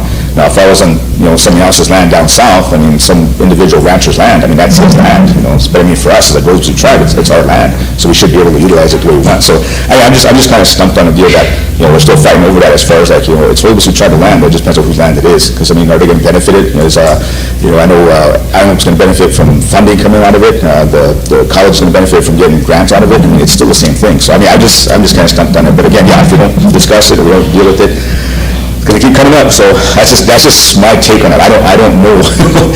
I'm confused to saying, well, it's Rosebud Sioux tribe, no matter what. We are the Rosebud Sioux tribe, so it is our land. We should have at least say, well, we're going to put a college on this thing, so we're going to get funding for it. That's it. But so yeah, I'm just kind of stumped on the deal. That's why I'm saying.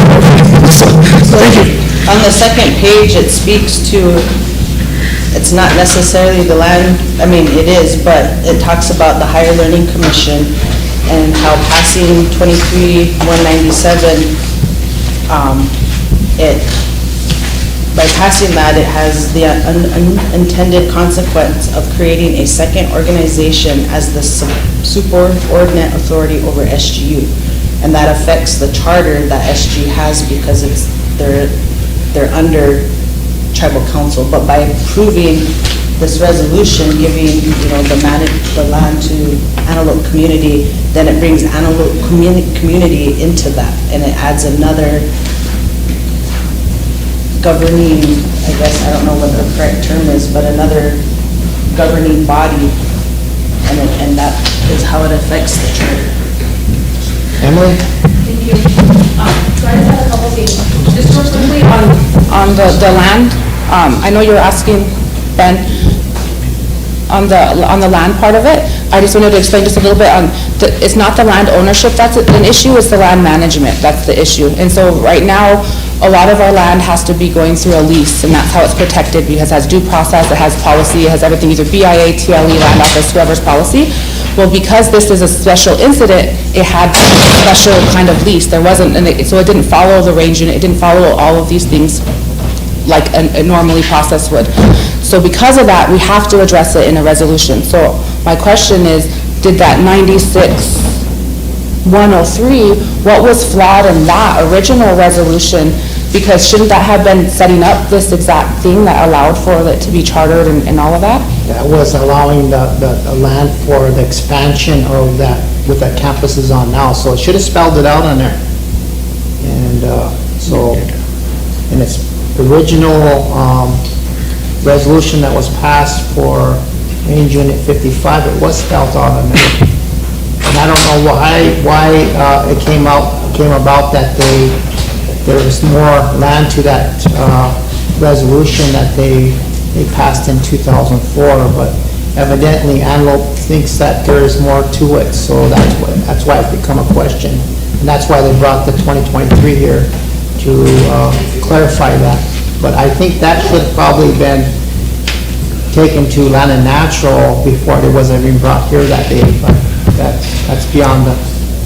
And I just want to, the last thing I want to say is, there's difference between like a farm pasture or TLE lease and the BIA lease. And after all of this commotion that went on, it hasn't been official, but some of the talk about a recommendation is having any of those types of land go back underneath BIA so that we can have that official oversight, so that we can have the monitoring, so that we can have due process, so that we do have protection in situations like these. So it's not official yet, but I just want to throw that out there, that should probably be something we're thinking about. Well, just have all the necessary people involved, just get it all hashed out. we can do that. Get an answer done, that way, like I said, might keep coming back down the road, and come up again another couple months, and what you said, so usually, Annual, yeah. We get it figured out before, what, October, is that? I can double check on. Just set up a meeting and have Antelope, someone from the college, TLE, anyone, just get it figured out. At least I'm all willing to do my time frame to say, you have this much time to get it done. Do we have time on either Monday or Tuesday? We might be able to, Monday, we said, I know you guys wanted 2 days for ARPA report, but I don't think it's going to take that long, so we split that up. On the 29th, ARPA is going to be presented, and then on the 30th enrollment is gonna be, on the agenda, so, but we can probably add it to one of those days, if you want to, I can try to set some up for them. Even if we could amend it to take out these sections that have the campus on it. Right, Emily? I like that idea, so if that's something that we're gonna move forward from, then I'd like to make a motion asking you to direct, the directors of those entities, that they prepare some kind of language for potential language changes, or just prepare some kind of, summary for the people that are gonna be there. One of the bosses is sitting right there, so he can try to make that happen for us, so. Do you hear that one? CIA or TLE to bring over whatever they got. We provided the range to the community, every time it's a new officers come in, the funding that we provided. I think a lot of those maps that are existing maps were presented at Land and Natural, one of those Land and Natural meetings, so. We did go to. But the new mapping that was done by TLE to kind of identify the boundaries and stuff, and identify the hayland and the grazing land part of it was done, so we just gotta figure out who's is whose and what we're gonna do with it. Chris? I was including, I'll second the motion. Okay. I was gonna ask if you're also gonna include like the community and whatnot too. Yeah, I think definitely the communities, but I think anybody, because I think this, like I said, this issue's not just this one incident, like it's happening all over. That's one of the issues, guys, in other places you got here. So the motion is to have it on the 29th or 30th, which one you want to do it? We'll set the ARP up in the morning and do the land issue in the afternoon on 29th? I think so. Will that work for the BIA to do that? Okay, and that's one I can mark off my list, okay? And then So Chris, it's the afternoon of the 29th? yeah. Okay, and Chris second that? And we need a question. Bill, all in favor? 1, 2, 3, 4, 5, 6, 7, 8, 9, 10, 11, 12. Opposed? Zero. Not voting? 0. Motion carried. Okay, we got one last thing on the agenda, and that's, Tina wanted to, address the council, but I think she probably wants to go off the air.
there some travel that needed to be approved? There's something on Saturday at Fairview.